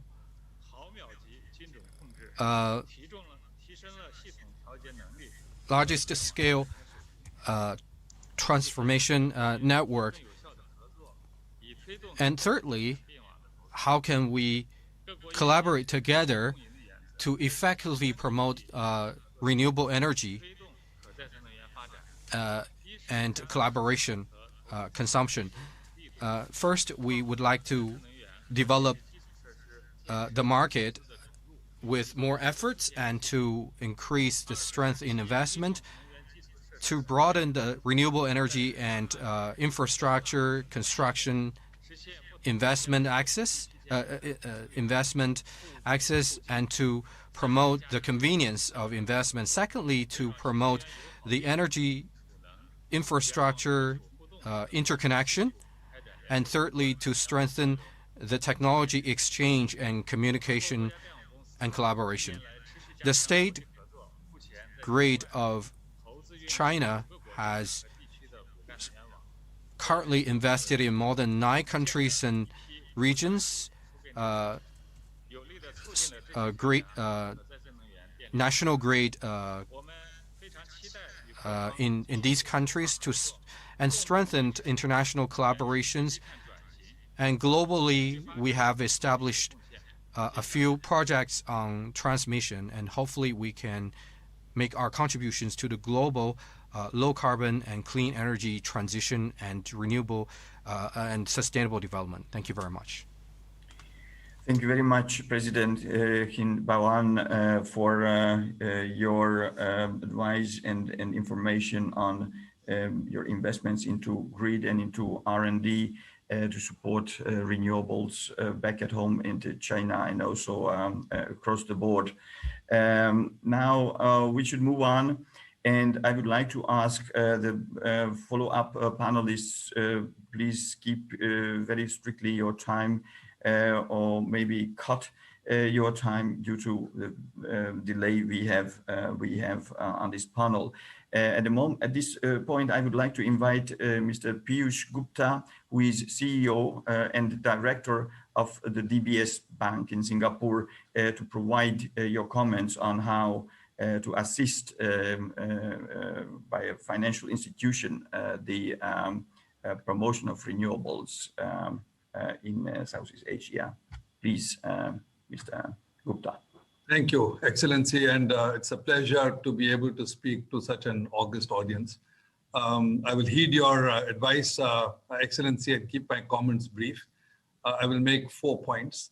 2 are positive and 2 are some areas for concern. The first positive is obvious. There is a lot of money available in the world at this point in time.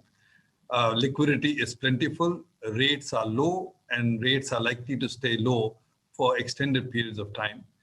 So financing is readily available both from the banking sector as well as the capital markets.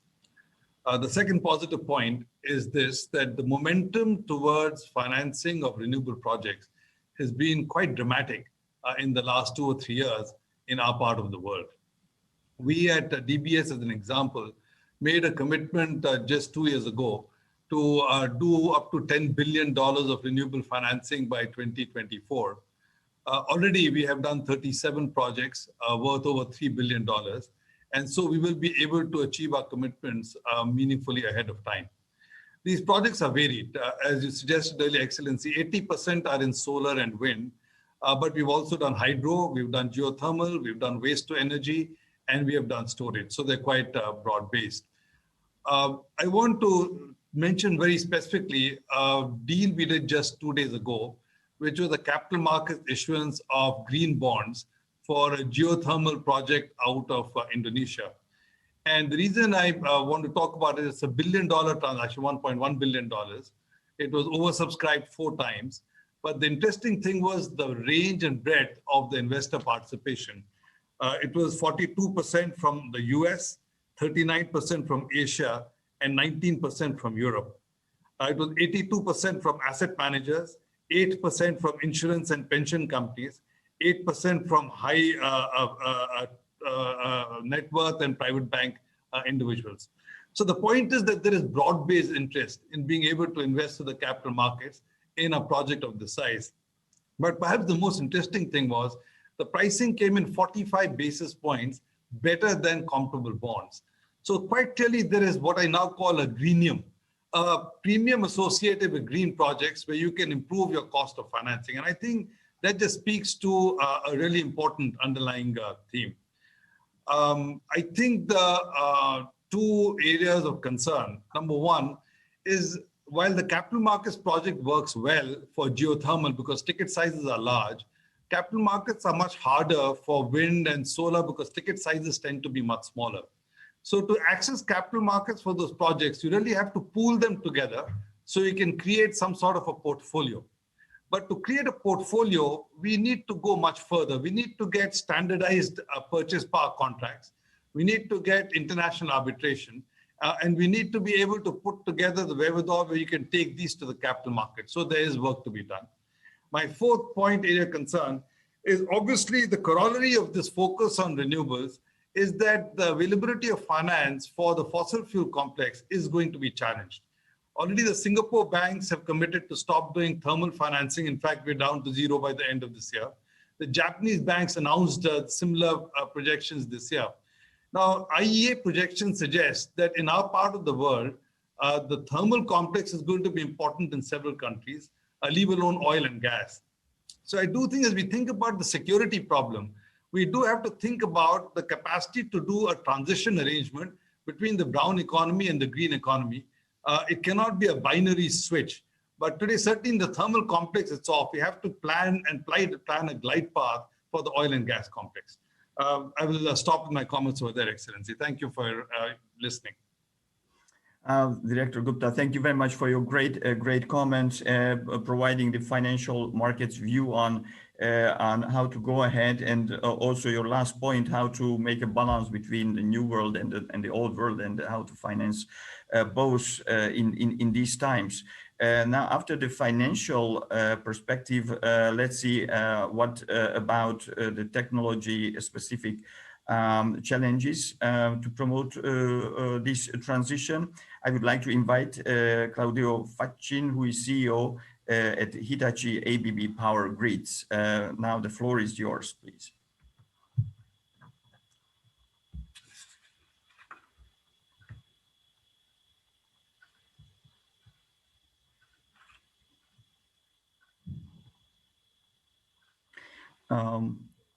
Well, do we have Mr. Claudio Faccin with us?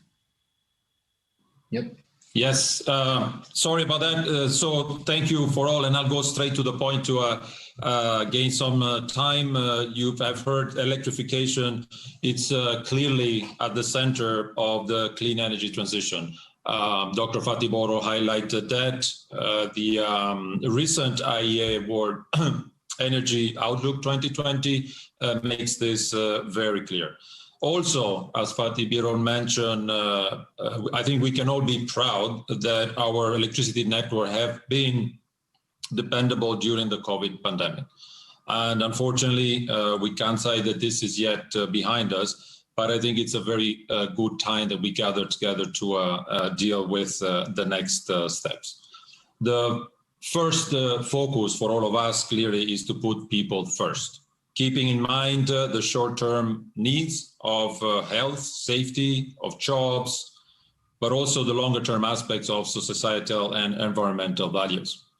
The second is to take this opportunity that we have in front of us to ensure and accelerate the sustainable energy development. And in order to do so, we need to act with a clear sense of purpose and urgency. Three key focus areas highlighted also by the World Energy Outlook: energy efficiency, renewables, and grids. The importance of energy efficiency and renewable adoption is undisputed, so let me take a bit more focus on the grids. And you have heard already Fatih Birol highlighting that grid is a critical part of this power value chain, and it does require higher attention in terms of both investments as well as policies. We need to build capacity, we need to build flexibility to integrate increasing amounts of intermittent renewables and distributed energy, as well as new supply and demand complexity, without obviously compromising on reliability, resiliency, and efficiency. Deploying digitalization across the power value chain will play a key role. But of course, we need to include security, both in terms of physical as well as cyber. Three key enablers that I would like to highlight. Number one, focused investments. Governments have an important role to play, not just in terms of providing the necessary resources, but also promoting the right policies and creating conducive regulatory environment. This can be done through instruments like tax credits, enhanced feed-in tariffs, or by rewarding promoters and supporting projects that accelerate the sustainable energy transition. Second, leveraging technologies, whether it is on the bulk integration, whether it is at the grid edge, whether it is storage, whether it is digital across the value chain. And finally, collaboration will be a key success factor to have cross-stakeholder, whether it is regulation, utilities, technology providers, and also consumers across geographies and across sectors. In conclusion, we must be able to adapt and adopt policies and regulations that enable the deployment of technology and facilitate new business models to support a secure, sustainable, and scalable energy infrastructure such as the power grids. Thank you.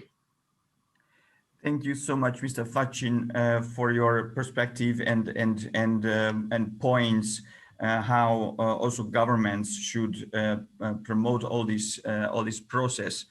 Now we have two more comments for this panel from developers. And first, I would like to invite Dato Sharbini Suhaili, who is Group CEO of Sarawak Energy. The floor is yours, Mr. CEO. Thank you. Excellencies, distinguished speakers, ladies and gentlemen.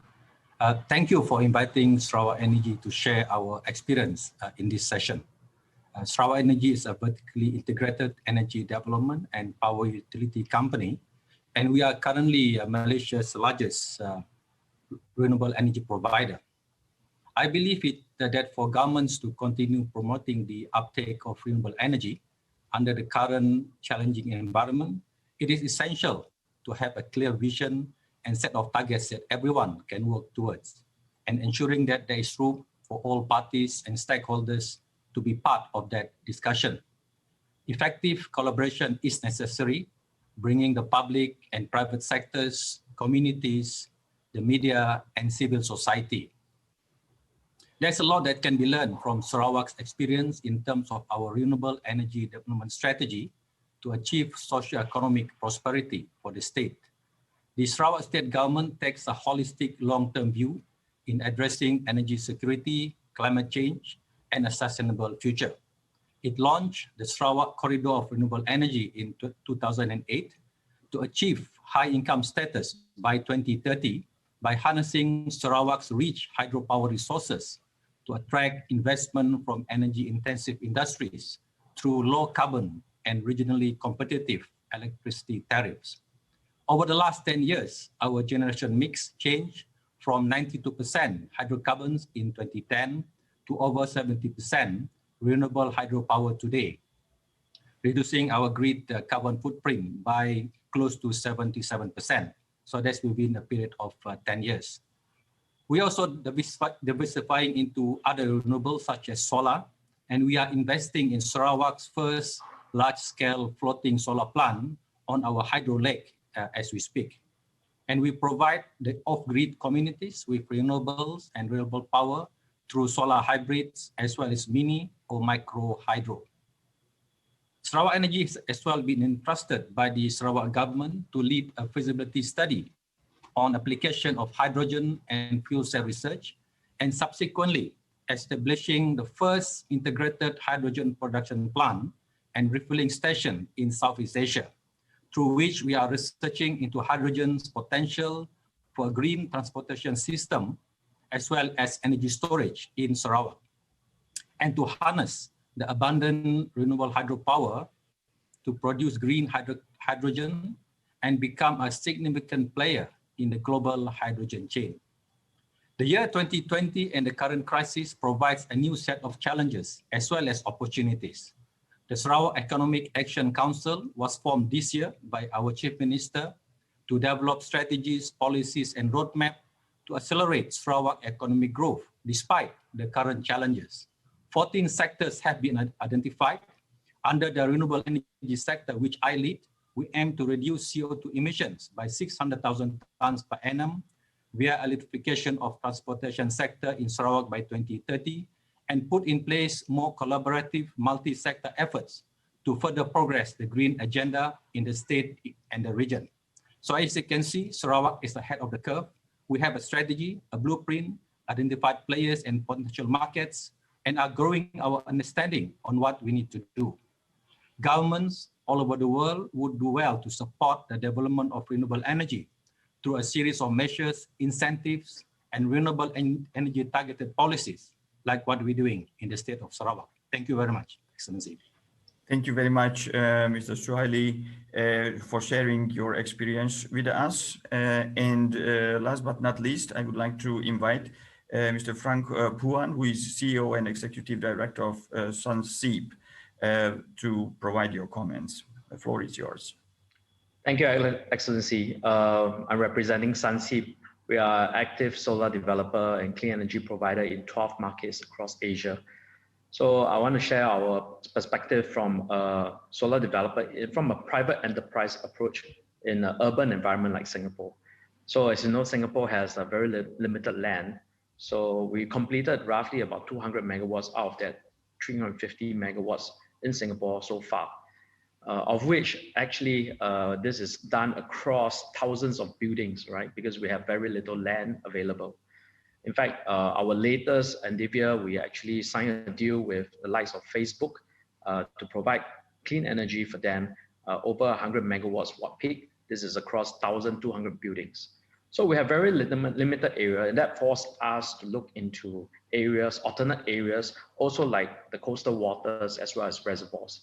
On the reservoir, on the floating PV site, all right, we have completed also a 5 megawatt floating PV in the coastal waters. This is in the sea environment, therefore is very different from a freshwater environment. We hope that this project will really give us insight into more coastal PV development, all right, and we can deploy this technology across Asia. All this solar development will lead to jobs, right? And this is particularly important in this post-COVID pandemic area, where you have seen a lot of unemployment issues as well as a result of the pandemic. I think we did some math, right? Each 100 megawatts that we install in Singapore is equivalent to creating 150 jobs, all right? So I think the acceleration that's announced by our minister yesterday, which is to bring forth the 1.5 gigawatt peak in Singapore by 2025, this will create thousands of jobs in Singapore alone. All right, a lot more jobs can be expected in the energy efficiency areas, as well as the deployment of EV charging as we revamp our transportation sector. Outside of Singapore, the minister have also announced a 100 megawatt AC interconnect between Singapore and Malaysia. All right, this is a trial, a 2 years trial of this interconnect, basically to introduce the contractual sale of electricity from Malaysia into Singapore. Now we have intentions to actually partner with our partners in the north, right, to make this interconnect a green one. So it's a green interconnect. This 100 megawatt AC is equivalent to over 800 megawatt peak of solar energy, all right? And this solar energy can be deployed, for example, to the data centers in Singapore. Currently, there is a moratorium of a pause in building of new data centers in Singapore because we have a limited carbon budget, right? Coming to financing and investments of solar project in Asia, I think one thing that we can all consider is this idea of a virtual power plant or VPPA, all right, to be used throughout Asia. This is without the requirement of a feed-in tariff, all right, where you can generate power in one location and wheel the power to another, to a corporate, all right? It's similar to our deal that is done in Facebook. But imagine this cross-border. All right, this will remove the need of any form of subsidies and yet make the sustainable energy to be done in a sustainable manner. Thank you. Thank you very much, Mr. Puan. And also, I would like to thank all our excellent panelists for their excellent contributions to this discussion and providing and sharing information on several aspects of promoting investment into green recovery and green transition. From the policy side, I heard optimism all around despite the COVID case, and policies are heading to support renewables. Optimism was shared, I think, mostly by the developers that we also listen to.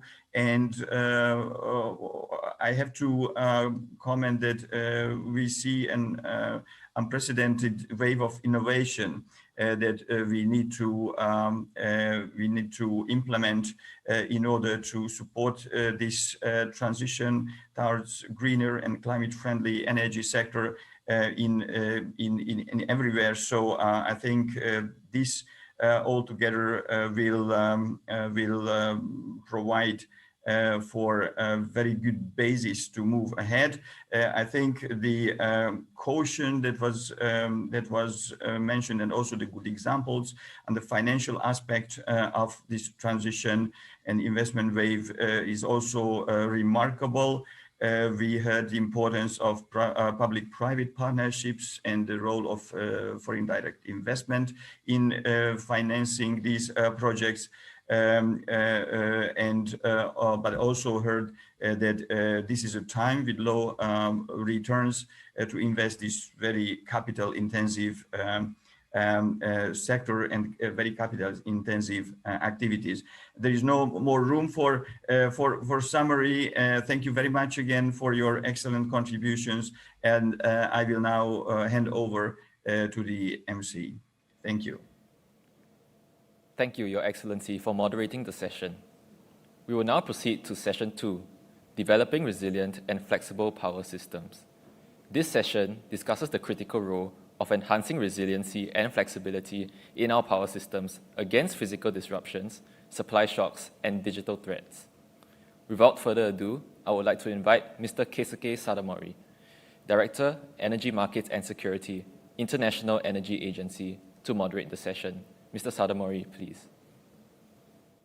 Thank you. The Excellencies, ladies and gentlemen, we will now begin the second panel of this ministerial with a discussion on how we can develop resilient and flexible power systems. So our panelists will focus on the critical role of enhancing resiliency and flexibility in our power systems against the physical disruptions, supply shocks, and digital threats. Now, as we are far behind the schedule, as you may know, so I think that I would like to, I would have to, I'm afraid, give up plans to ask the kind of a follow-up questions. So we would like to go straight to the presentation, and I would like to ask for a kind of a cooperation in terms of the kind of the concise, brief, the interventions by all the panelists. So our first speaker is His Excellency Dr. Peter Kadirjak, Minister of State, Minister of Energy and Climate Affairs of Hungary. First of all, thank you, Minister, for moderating the first session. Thank you very much for that. So now, floor is yours to talk about your own country. So please, Minister, thank you. Thank you very much, Keisuke. I try to be very brief and start maybe with saying that in Hungary, there is our strategic objective is to decarbonize further Hungary's electricity generation sector. By 2030, the share of decarbonized electricity should be up to 80–90% compared to the present 60–65% in that regard. We foresee the role for nuclear in our system, which is a massive low carbon baseload electricity generation. This is combined with renewable electricity. In Hungary, this is solar heavy, although we have some role for biomass, geothermal, maybe wind later, but this might add up maybe 30% by 2030 of our mix. And in that regard, we are just closing these days our second round of renewable electricity tender for renewables. Best bids are around €50 per megawatt hour. Beyond nuclear and renewables, natural gas should play a critical role in providing flexibility and also baseload option for Hungary. So in the midterm, we consider natural gas-based electricity generation as indispensable for Hungary, also for replacing our last lignite plant. Now, in order to support decarbonization, we also put effort into cost-efficient system integration of large-scale intermittent renewables. Our objective is to have 6 gigawatt of photovoltaic capacity in the system by 2030 compared to 1.5 gigawatt today. So this is a fast move. And we think that the government focus should be, on one hand, to promote competition in entering the renewables market through tendering and using mostly private finance. Now, government finance should be more focused on supporting electricity grid upgrade. We are planning for the next EU budget to use money for this purpose and also to provide for enhanced flexibility for the system, and ensuring cybersecurity is, of course, another issue. Now, for us, available flexibility options are interconnections, gas-based generation, and new options are storage and the demand side. And for us, the really big question is what practice we should use to support the planning, to have a proper flexibility mix in our country, especially how to best reveal and incentivize efficient flexibility options, and what institutions, incentives we should use to develop those flexibility options. System services and flexibility markets only are sufficient and enough, or do we need some additional incentives? My last comment, our current policy is to start energy innovation pilot projects for storing renewable electricity. And also we are currently developing a tendering scheme for investment grants up to 40% for demand side storage projects and flexibility projects for us. So these are, this is in a very brief nutshell how we think about these things. Thank you. Thank you, Minister. And your question in your intervention, that's the very critical kind of a central question that we need to discuss with member countries, but also with the non-member countries as well. Thank you very much for this the excellent intervention. Next, I would like to turn to Mr. Kimmo Tiilikainen, the State Secretary, Ministry of Economic Affairs and Employment of Finland.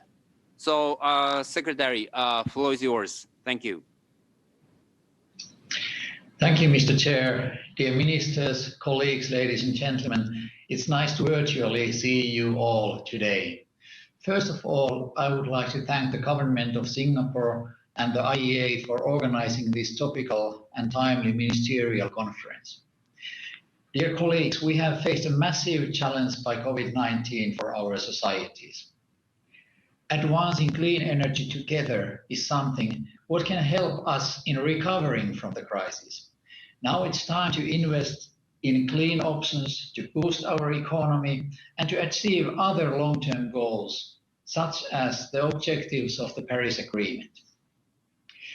To me, it's clear that energy system is becoming more digital and more electric.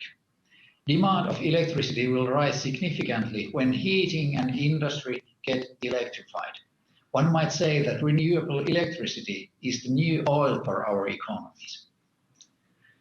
In Finland, we have set ourselves a vision that we want to be leaders in smart energy systems. Finnish companies have developed globally used solutions in flexible energy production, energy storage, smart grids, and charging infrastructure. Also, sustainable biofuel technologies is an important stronghold for us. As a country with high expertise on 5G networks, we are also experts in IoT development for energy applications, as well as automation and cybersecurity software development for energy companies. Dear colleagues, next I would like to make 3 points on how governments can enable integration of renewables. My first point is that make the customers to play a central role. Smart meters, competition in electricity markets, and dynamic pricing empower the customers to take the lead role in demand-side management. Secondly, make sure that your policy framework is right to enable investments to energy production, including even flexible backup power and other measures to secure grid stability at all times. Thirdly, share the best practices in close public-private cooperation to ensure that cybersecurity is seriously taken care of. Finally, regional cooperation is a key to cost-efficient and reliable electricity networks. I can say that the Nordic electricity cooperation has been a success case in this, and we are very willing to share our experiences of our common electricity market.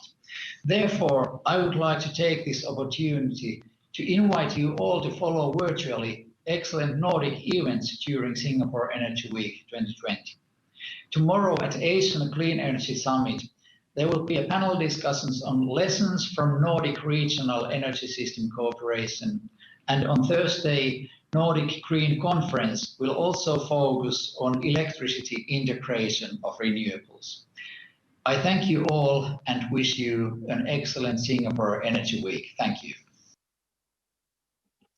Thank you, Secretary. Indeed, the Nordic systems, that's a very good model for the well-connected, integrated kind of regional systems that the other countries should learn from. And also, the IEA would like to do our best to facilitate the best practice sharings. Thank you very much, Secretary. Next, I would like to ask Ms. Elizabeth Wilkelmer Becker, the Parliamentary State Secretary, Ministry for Economic Affairs and Energy, Germany. The Minister, floor is yours. Thank you.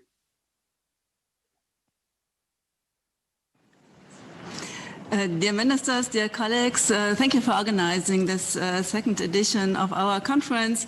We had the pleasure to host the first one in Berlin last year, but I think the topic of our conference is now, in times of pandemic, even more important than it was last year. And congrats for the high-level speakers that you brought together. Luckily, the German power system has proven to be resilient during the pandemic. Electricity supporters and suppliers, grid operators, and power exchanges resorted on existing emergency routines to ensure uninterrupted service. Of course, we observed reduced overall electricity consumption. This helped renewable energy systems generation to reach a share of 50% of gross electricity consumption during the pandemic. But at the same time, reduced electricity demand led to lower prices, and this significantly increased the overall subsidy cost for renewables. We can observe that the energy system is changing and can become more vulnerable during this process. Therefore, resilience becomes more important for modern energy systems. It surely is not reasonable or even possible to design an energy system that can withstand any kind of disturbance. Instead, we need to design a system which can quickly restore its function after a disturbance. How can we achieve this? Ancillary services like voltage control and black startability are vital to support power systems operation. Due to the rising share of renewable energy sources and the decline in conventional power generation, innovative ancillary services products and new market participants come into the picture. The procurement of ancillary services is subject to an ongoing review process, which sets the framework for regulatory amendments. Furthermore, the integration of higher shares of renewables requires substantial expansion of transmission and distribution grids in Germany. According to Germany's grid development plan, the transmission grids needs to be expanded by approximately 10,000 kilometers of reinforced or new lines. The necessary concrete projects are fixed by law. This law is currently amended in order to incorporate high grid projects which are necessary to reach the new goal in the electricity sector, which amounts to a renewable share of 65% of gross electricity consumption in 2030. Another key requirement for a resilient power system and a successful energy transition is digitalization, especially since the energy system is becoming more complex and decentralized. Let me give you two examples. Smart meter technology will serve as the communication backbone for the energy system of the future. Therefore, we have decided to introduce a publicly certified communication platform technology, so-called smart meter gateways, that will interconnect all participants in the energy system. For example, grid operators, utilities, consumers, etc.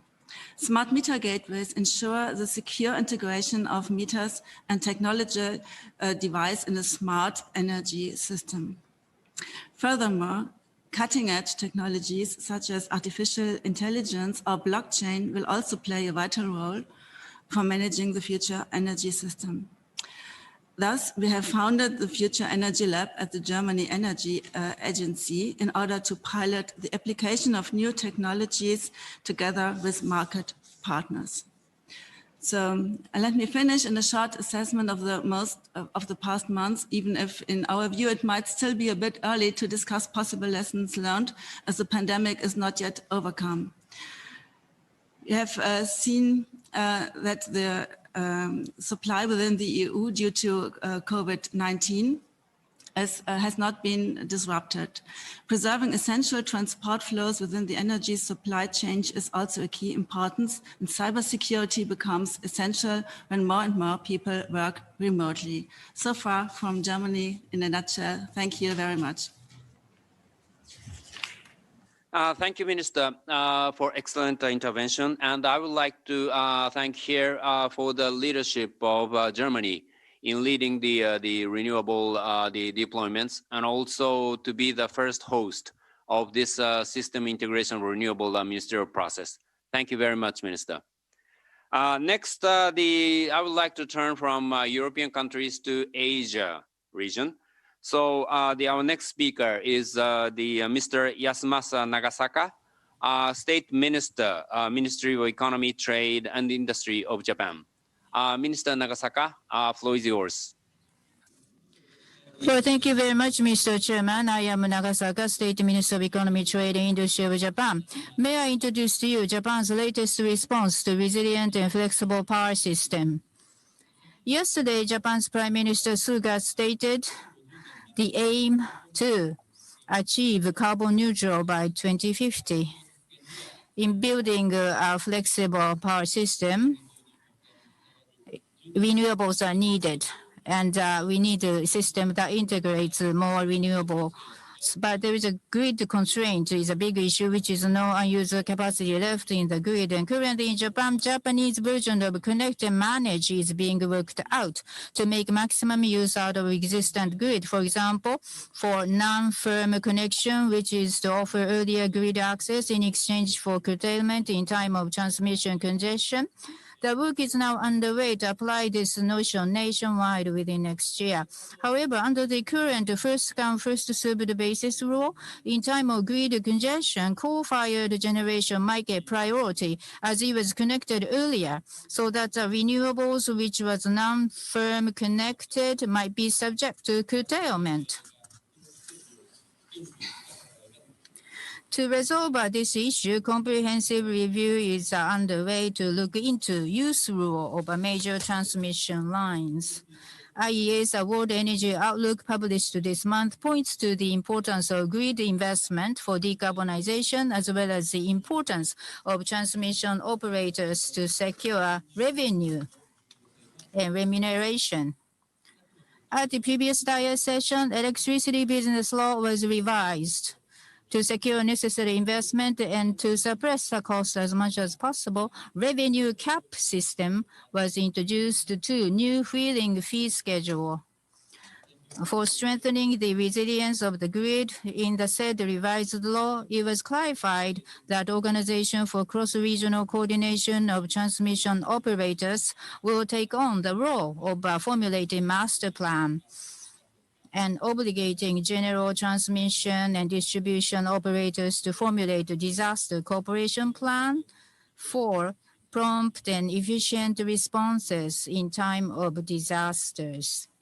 Further, measures have been taken by law to enable distributors to run grid, including distributed small-scale power source within a specified area, as well as to enable the network to be run independently in time of crisis.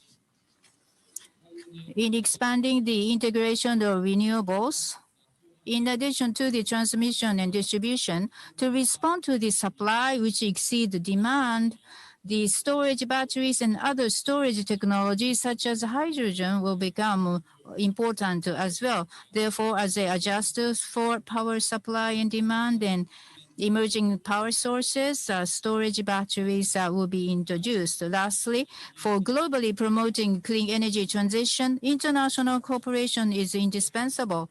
We value highly the contribution of IEA, such as Power Security Report, and Japan will proactively contribute through technology development and sharing of expertise.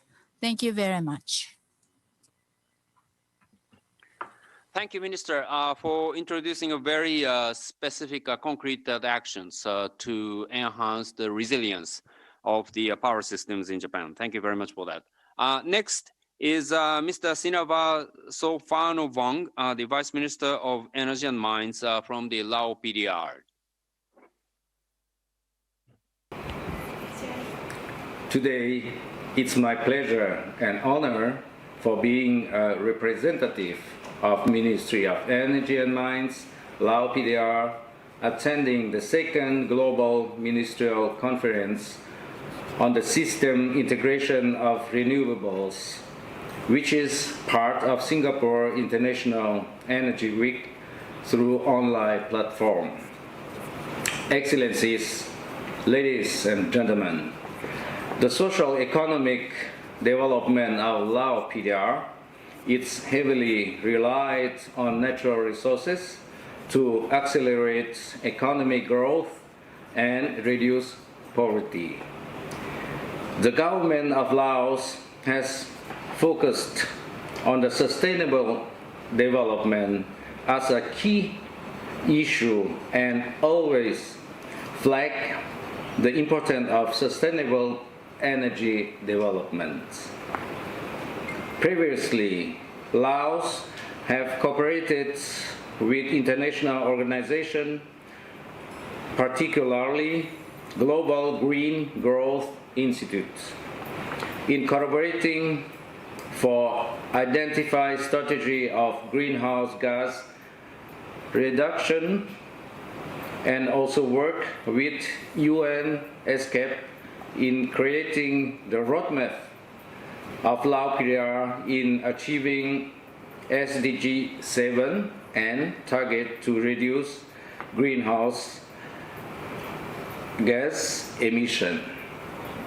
Furthermore, Laos have endorsed the strategy of green growth, ensuring the environmentally friendly economic development.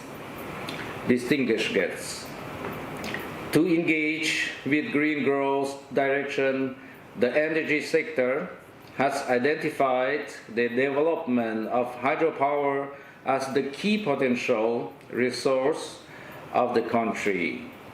In addition, we also recognized the importance of renewable energy. We therefore put our great attention on renewable energy development such as solar, biomass, wind power, including other resources, to improve energy diversity.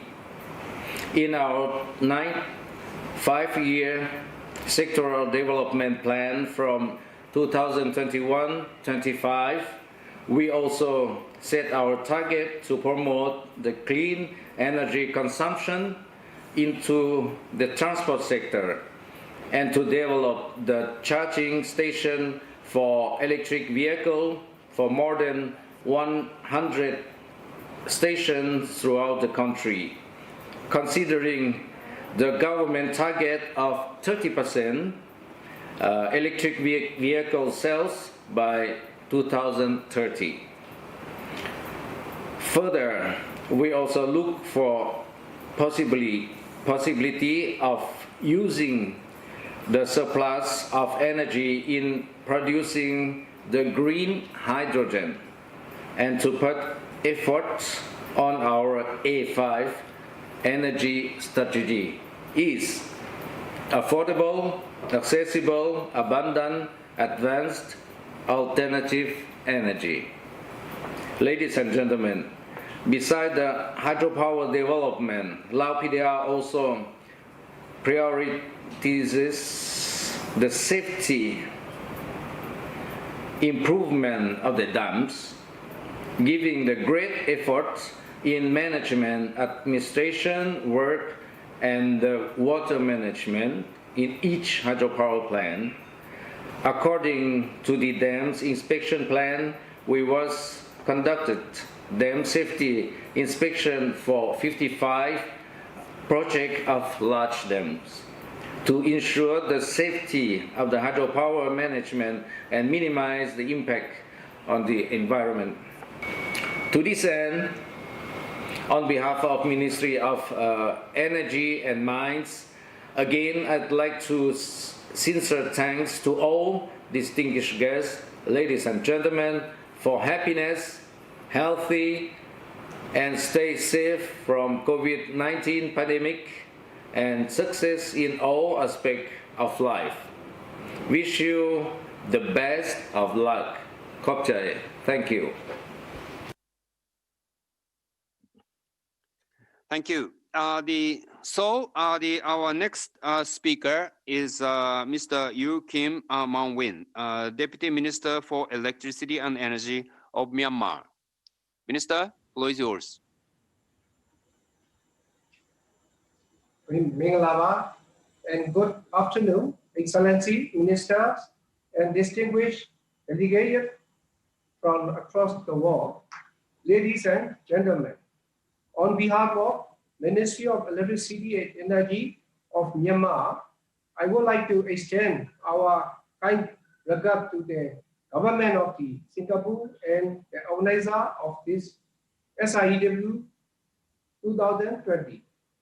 It is my honor to speak in this section, section 2. The topic is developing resilient and flexible power system.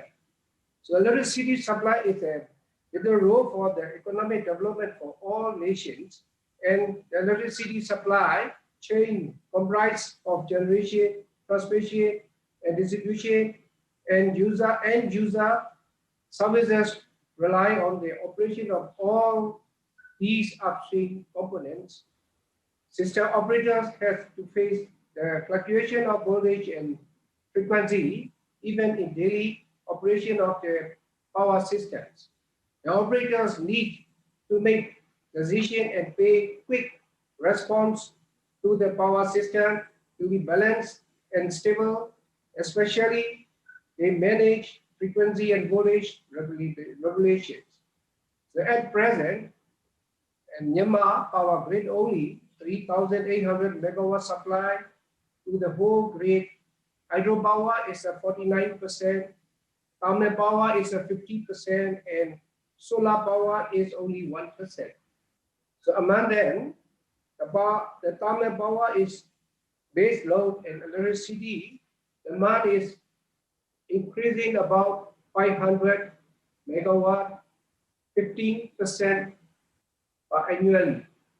So we have planned ground-mounted solar new project, and now they are processing. So recently, we had already issued the letter of acceptance (LOA) about 790 megawatt among 1,030 megawatt for ground-mounted solar power project. If these solar projects are completed, we will be able to achieve 14% of the generation mix. So coming years, 2021, April, we can get partial power from these solar projects. So although Myanmar National Grid plans to maintain resilient and flexible as much as we can, main power system operation challenges are still trying to be solved. In here, COVID-19 pandemic forced people to stay at home, and social distancing and health-related instruction. We do commend special operation isolating 2 separate teams of grid operators, special arrangement for monthly meter reading, billing, auditing of the electricity charges. However, critical issues are project implementation. Foreign and local experts technician and labor cannot join their committed start of the project in time due to travel restriction and also delay the delivery schedule for the equipment because manufacturing are in lockdown area. However, the solution of management could be accessed by virtual meeting through online. So actual virtual platform is important for dealing and communication of business and without having digitalization. Digitalization can maintain grid stabilization and optimization through real-time load bill balancing and network control, enabled by connected device and advanced monitoring capability. Now, Myanmar power system has SCADA system among our main power station, substation, and control center. Fully function of SCADA system for the whole power system is being implemented in Myanmar year by year. Let me conclude in here. I would like to say that challenges are opportunities for the development. We will get soon as the theme for the SIEW 2020, our low carbon energy future together. Thank you. Thank you, Minister. Yes, we're all struggling to against this challenge posed by the COVID-19, and also the more of a long-term the issues with the energy and electricity systems. Thank you very much for your intervention. Next, I would like to turn to the Mr. Tony Christian Tiller, State Secretary, Minister of Petroleum and Energy of Norway. Secretary, floor is yours. Thank you, Mr. Sadamori. Good morning from Oslo, Norway. Thank you for inviting Norway to take part in this seminar, and thank you for your interventions so far. Very briefly on Norway's electricity supply. It's almost 100% renewable, consisting mainly of hydropower and some wind power. As one of few countries in the world, Norway is fortunate to have a surplus of renewable power in most years. Flexible hydropower is the backbone of our power supply. The opportunity to store massive amounts of energy in reservoirs gives us a resilient and stable power supply. And flexible hydropower is crucial to maintain the balance in our energy system while integrating variable renewable energy like wind and solar. We are, however, strongly dependent on weather conditions and climate. Interconnecting with the power systems of neighboring countries has been a key strategy since the 1960s.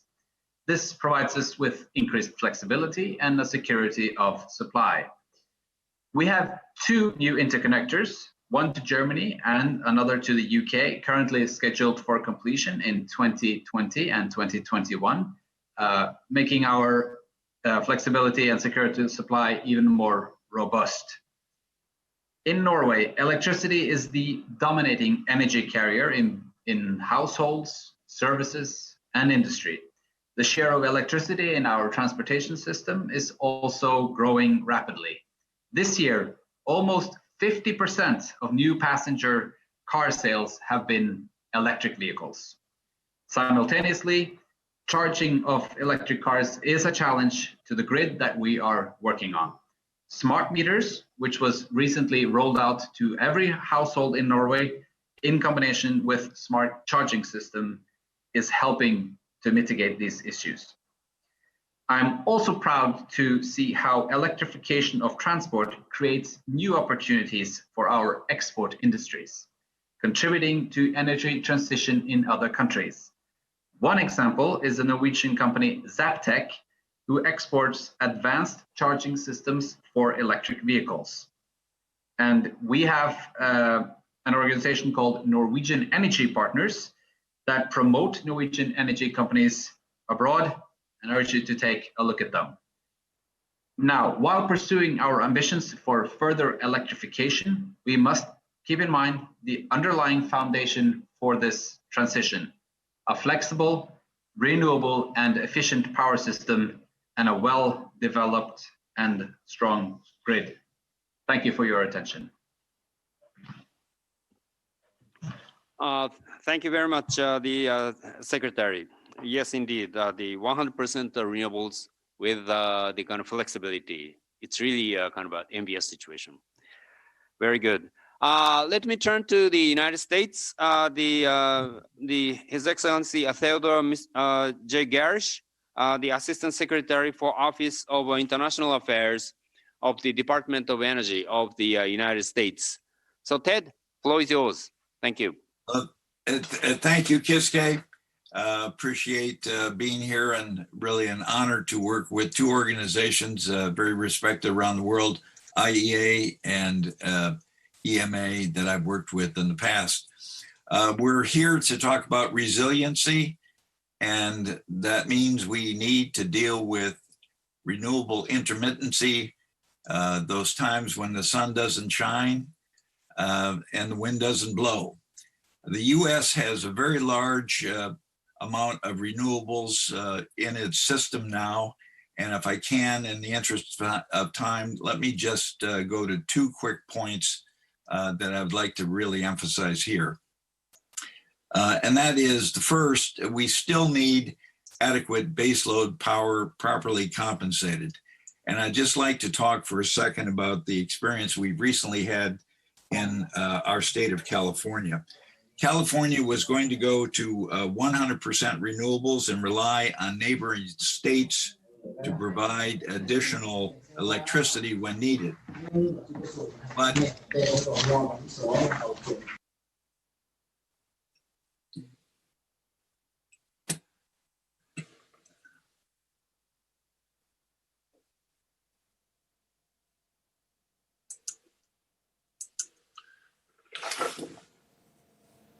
okay, I'm back. Can you hear me? Yeah.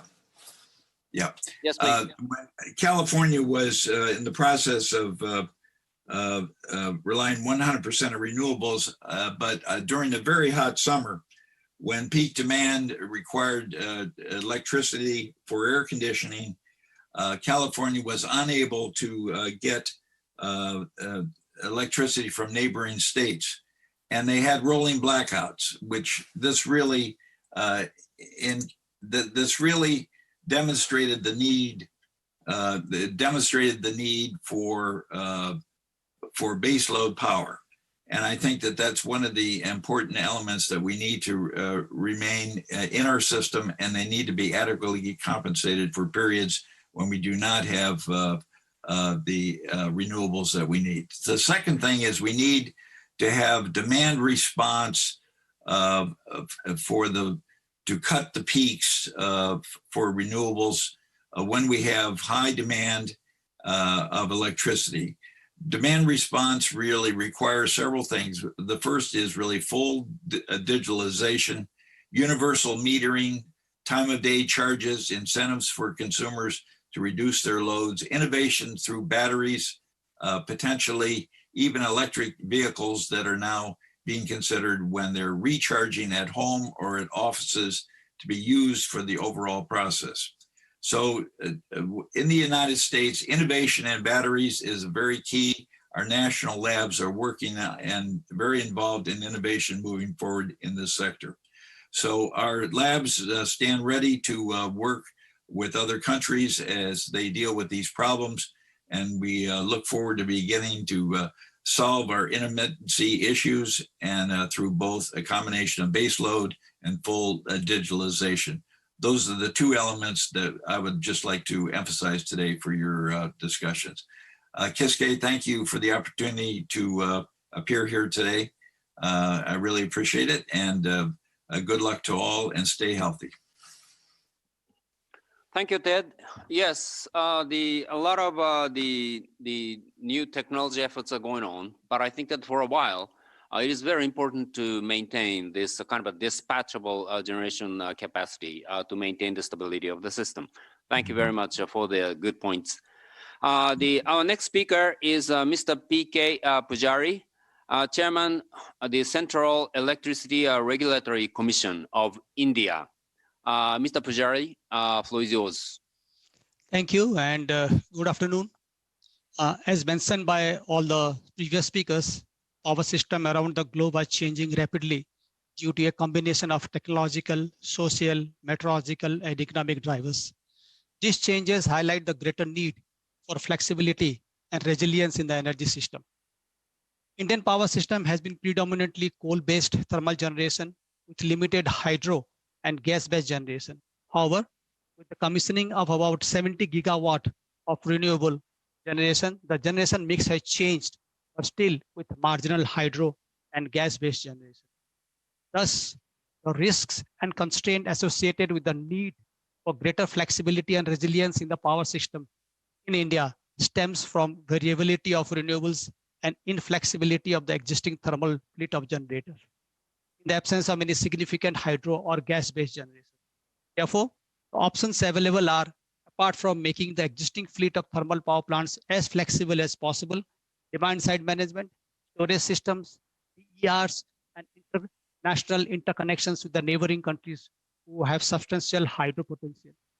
Therefore, a well-designed policy, market and regulatory framework are critical to assess and plan for this flexibility. We at CERC as the central regulator have taken a number of initiatives in this regard, and not only to unlock the existing flexibility in the system, but also harness other flexible resources. I will touch upon some of the key initiatives in very briefly. To provide flexibility, the Commission has prescribed for a technical minimum of 55% in case of thermal generating units supported with appropriate compensation mechanism. The existing hydro and gas generations are being utilized during peak hours, and the Commission is exploring options to operate coal plants under two-shift operation for morning and evening peak support wherever possible. The Commission recognizes that local solutions like storage technology at distribution level and recognizing demand response and storage as market participants will result in flexibility in the system. Further, transparent price mechanism in terms of provide signals regarding the opportunity cost of power depending on peaking and off-peaking time, encouraging flexible resources. The Commission, therefore, has already put in place the required regulatory framework. The framework for real-time market for electricity introduced from the 1st of June this year is expected to bring the required flexibility in the market to provide real-time balance while ensuring optimal utilization of the available surplus capacity in the system. A digital grid supported by two-way communication would enable utilities to partner with end consumers and better respond to disruptive challenges. The bi-directional flow of data and information, load forecast and demand-side management can be made more efficient. The smart capabilities required for a digital grid, however, involve smart meters, analytics, big data, digital platforms, IT/OT integrations, among other things. To address these emerging challenges, the Commission is working with international cooperation on developing strategies for ensuring flexibility and enhancing the system reliability in the Indian power system. It is a work in progress. I thank you for giving this opportunity and for your kind attention. Thank you so much. Thank you, Mr. Pujari. The IEA has been working very closely with India for the secure electricity systems and the renewable the integrations. So, and we would like to do more, continue to work more. Thank you. Next, I would like to introduce Dr. Jiraporn Sirikum, Deputy Governor, the Strategy Electricity Generation Authority of Thailand. The Mr. Sirikum, the floor is yours.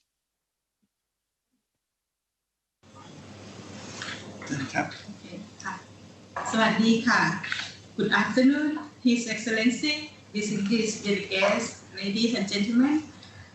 This is indeed a great pleasure to be here with you on the speech in Singapore International Energy Week 2020 in the session 2, Developing Resilient and Flexible Power System.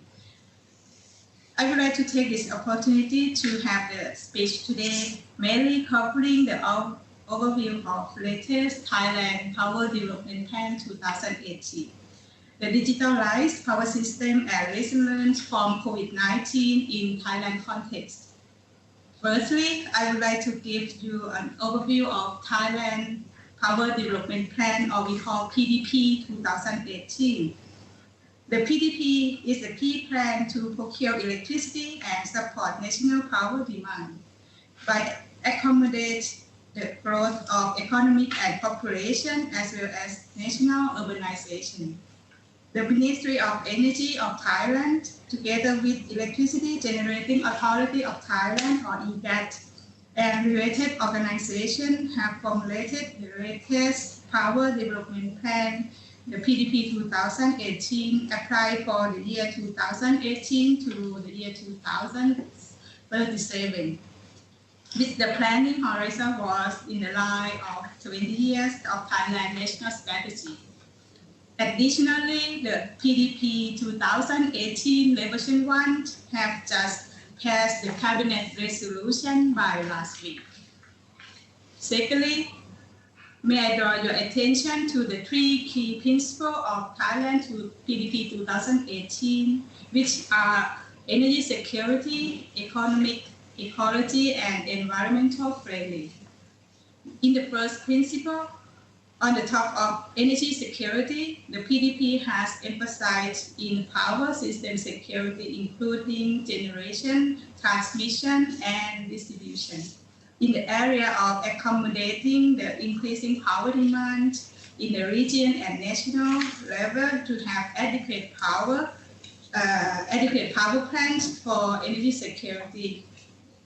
Additionally, we focus on the diversify of fuel by reducing natural gas dependency and increasing the power supply from renewable energy.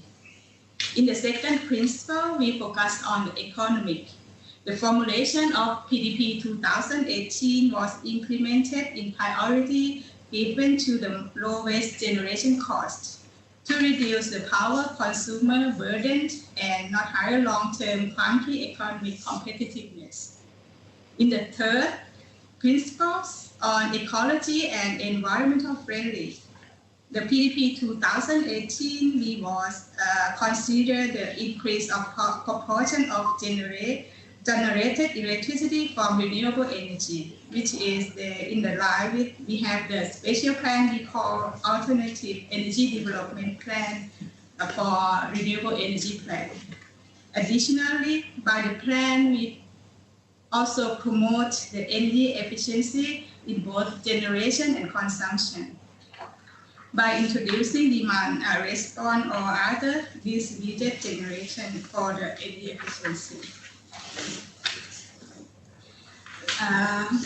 Ladies and gentlemen, we would like to, with the change of technology and consumer behavior, the utility have transformed our business to in accordance with the transition period. The introduction of grid modernization concept of the adopt EGAT implementation plan focusing on the flexibility option, which will be arranged both power generation and grid infrastructure. The innovative initiation, including big data management architecture, renewable energy forecast system as the key role dealing with the challenge. We will cover with the demand side. Smart grid systems will be the vital principle together with the concept of virtual power plant. So not only that, the battery energy storage system and the load aggregation solution will also perform that one. By comparing the day of the highest energy demand in the March 2020, the pattern of demand profile before COVID-19 incident was nearly the same as the year 2019. After the April 2020, the Thailand have faced the impact of electricity demand the same as the global circumstance.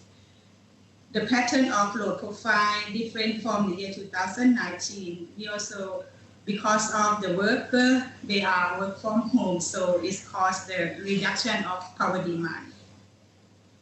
Regarding the Thailand context, the impact of COVID-19 in energy sector was slightly since our power system has been sufficient, robust, developed. And similarly to COVID-19 situation, IGAT has faced a difficulty similar to the great inundated in the year 2011. We took that circumstance into action by developing other modernized power systems according to the past event. Our management during the current condition was seen to be well prepared. So finally, I hope everyone safe from COVID-19, healthy, happiness, and thank you. Thank you. Thank you for the introduction of your country's PDP. And the IEA has been working very closely with the EGAT, and we really appreciate the contributions from your side. Thank you very much for this. Now, our last speaker in this session is Mr. Jerome Pecresse, from the GE Renewables. So, floor is yours, please. Thank you. Thank you, Mr. Sadamori.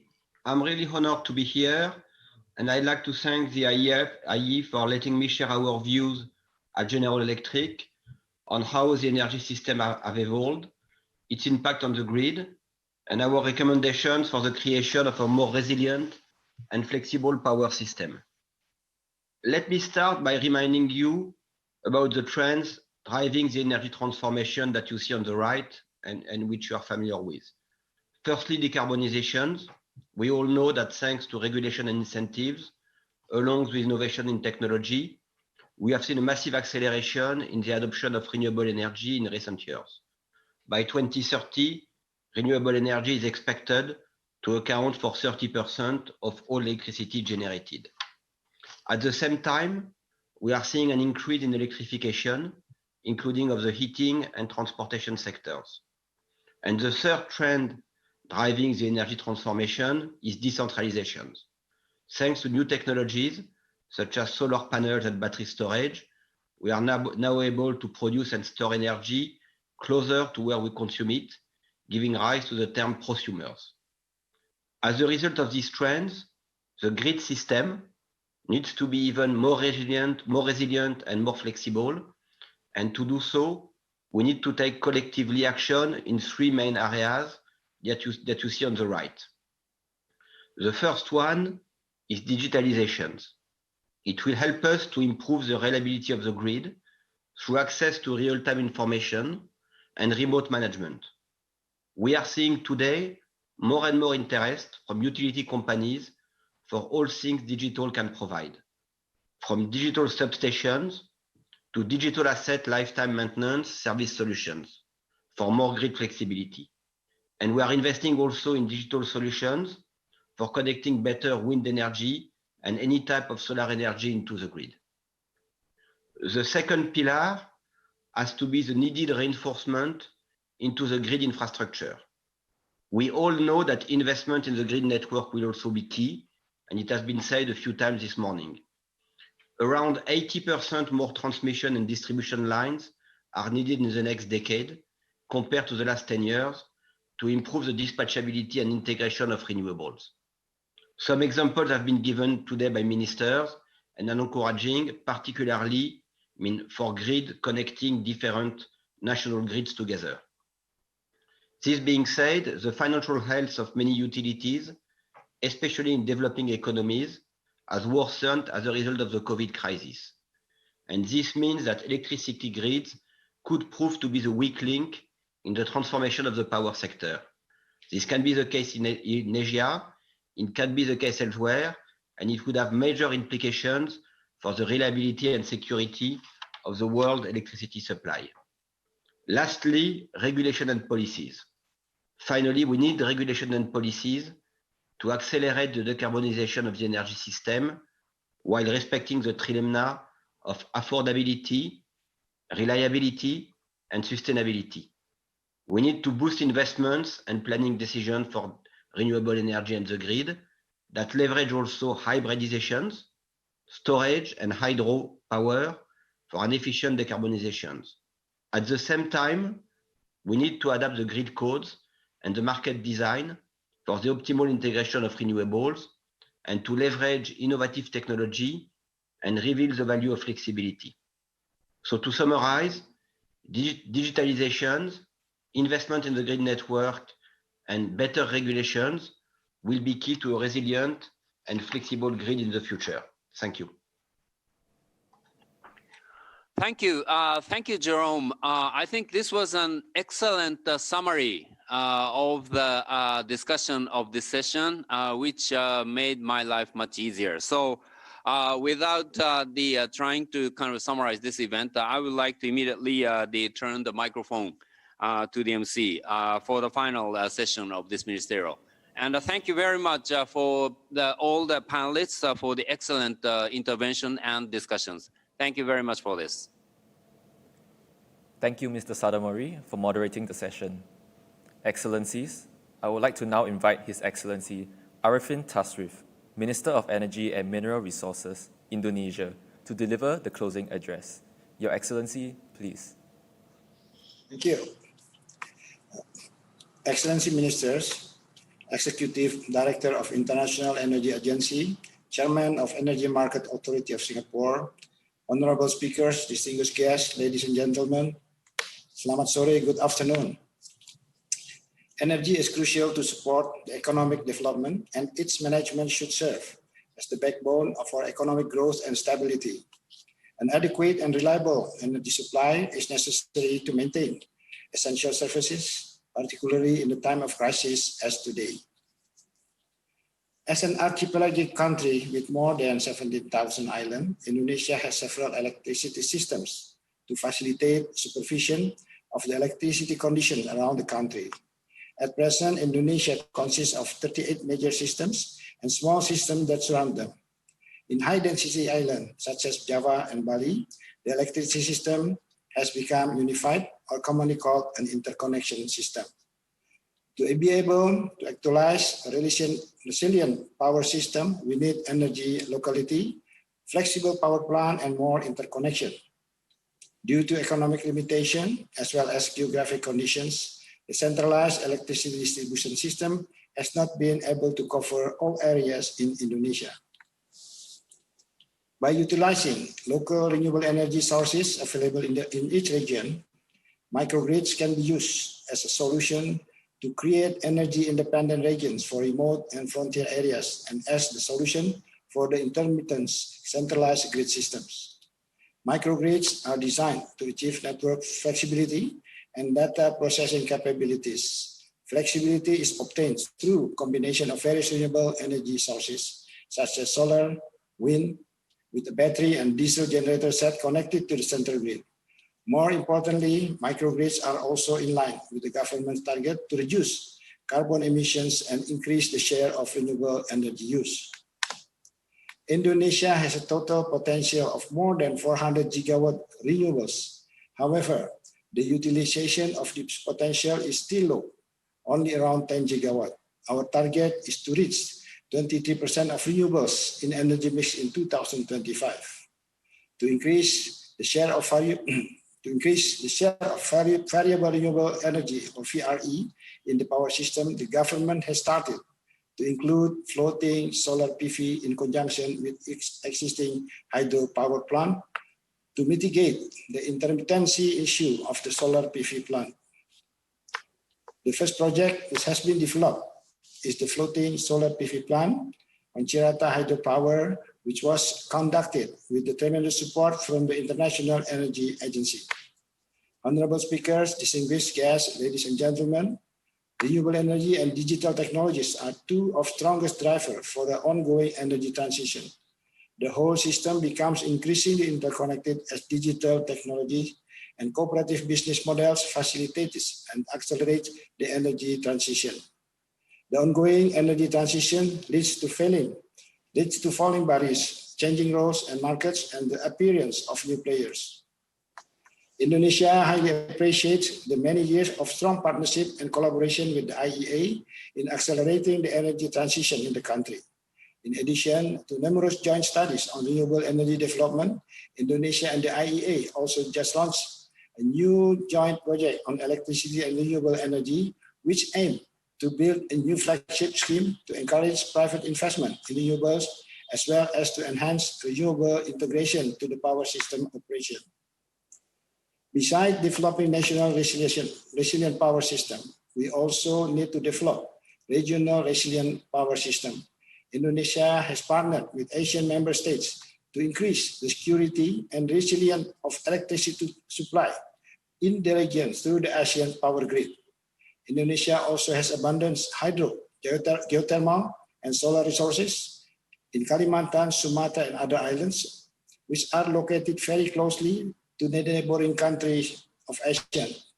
Currently, Indonesia is conducting a discussion and feasibility study on the possible of interconnection of hydro potential in North Kalimantan to Sabah. With this interconnection system, it surely will scale up the realization of renewables in the energy mix in ASEAN region.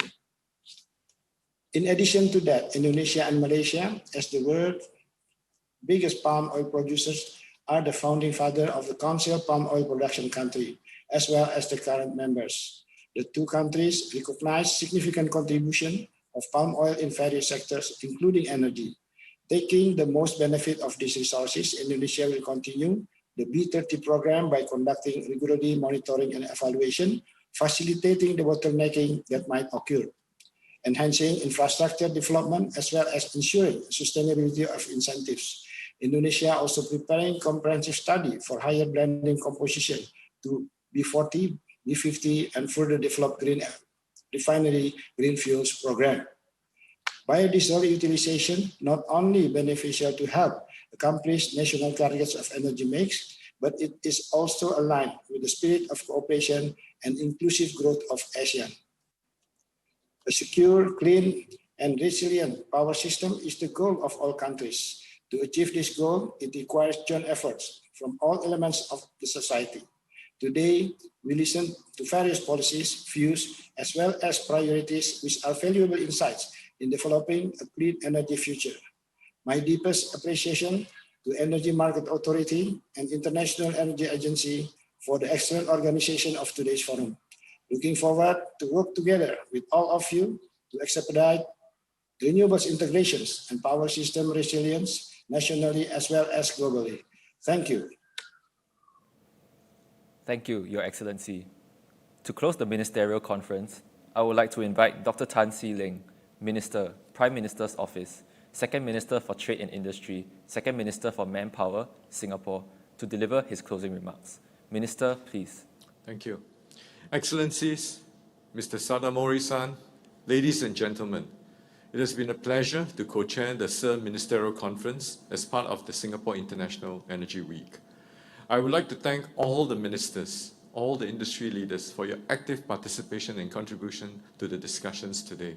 We have had many interesting and useful perspectives on how countries across the world are managing the growing share of renewables in their energy mix. We have also benefited from the IEA's timely report on electricity security during these challenging times. And I hope that all of you have enjoyed the discussions as much as I have. Moving forward, the global community will need to work together to overcome policy, regulatory, and technical challenges, hurdles that are related to the increasing share of distributed energy resources. And it is evident from our very productive discussions this afternoon that countries around the world are faced with multiple challenges of developing a sustainable recovery plan to spur economic growth and address environmental concerns at the same time as we continue to mitigate the impact of the pandemic in our economies. The decisions on energy investments that we make are crucial for sustainable recovery. And we've heard from many of you, the industry leaders, that current market conditions are also creating new uncertainties and risks for investments. And these could potentially impact our security and our sustainability goals. We therefore would need continued strong public and private partnerships to overcome these challenges. Increasingly, a flexible, a secure, and a resilient power system will be key in our response against disruptions. And many of us had highlighted the indispensable role of reliable electricity supply as an enabler of all of our daily activities. The three areas we could focus on are: 1, ensuring that our grids remain resilient and flexible; 2, investing in energy storage systems; and 3, taking advantage of digitalization to improve our response capabilities. We've also heard from speakers on their plans for various energy technologies that would support the complementary objectives of economic recovery and a sustainable energy transition. Remaining open to all energy technologies is especially important, given the differing national circumstances and the geographical limitations. Taking a diversified approach can also improve our crisis readiness. Singapore looks forward to co-hosting ministerial conferences with the IEA at future SEALs on timely energy topics impacting the global energy landscape. And these would include clean energy transition, energy efficiency, regional connectivity, and energy financing. We call upon the global energy community, including the business and industry leaders who are here today, to join us in our endeavor towards a sustainable energy future. Finally, I would like to express my appreciation to Dr. Fateh Birol for co-chairing today's discussion. Singapore's cooperation with the IEA has deepened significantly since we became an association country in 2016, and we have hosted many innovative initiatives and programs to advance the global energy agenda. And we certainly hope to do a lot more with the IEA in the future. Thank you. Thank you, Minister. I would like to now invite Mr. Keisuke Sadamori, Director, Energy Markets and Security, International Energy Agency, to deliver his closing remarks. Mr. Sadamori, please. Well, first of all, thank you so much, Minister Tan, for the excellent summary of closing remarks of today's discussions. And I would like to also thank you, Minister Tasrif, for the excellent remarks. It is a great honor for the IEA to be working with Indonesia on so many of the key priorities, including this topic. I have to say that the IEA Executive Director, Dr. Fateh Birol, sends his regrets as he has been unexpectedly pulled away on an urgent matter. But nonetheless, thank you very much for the Singaporean governments to making this excellent ministerial meeting possible.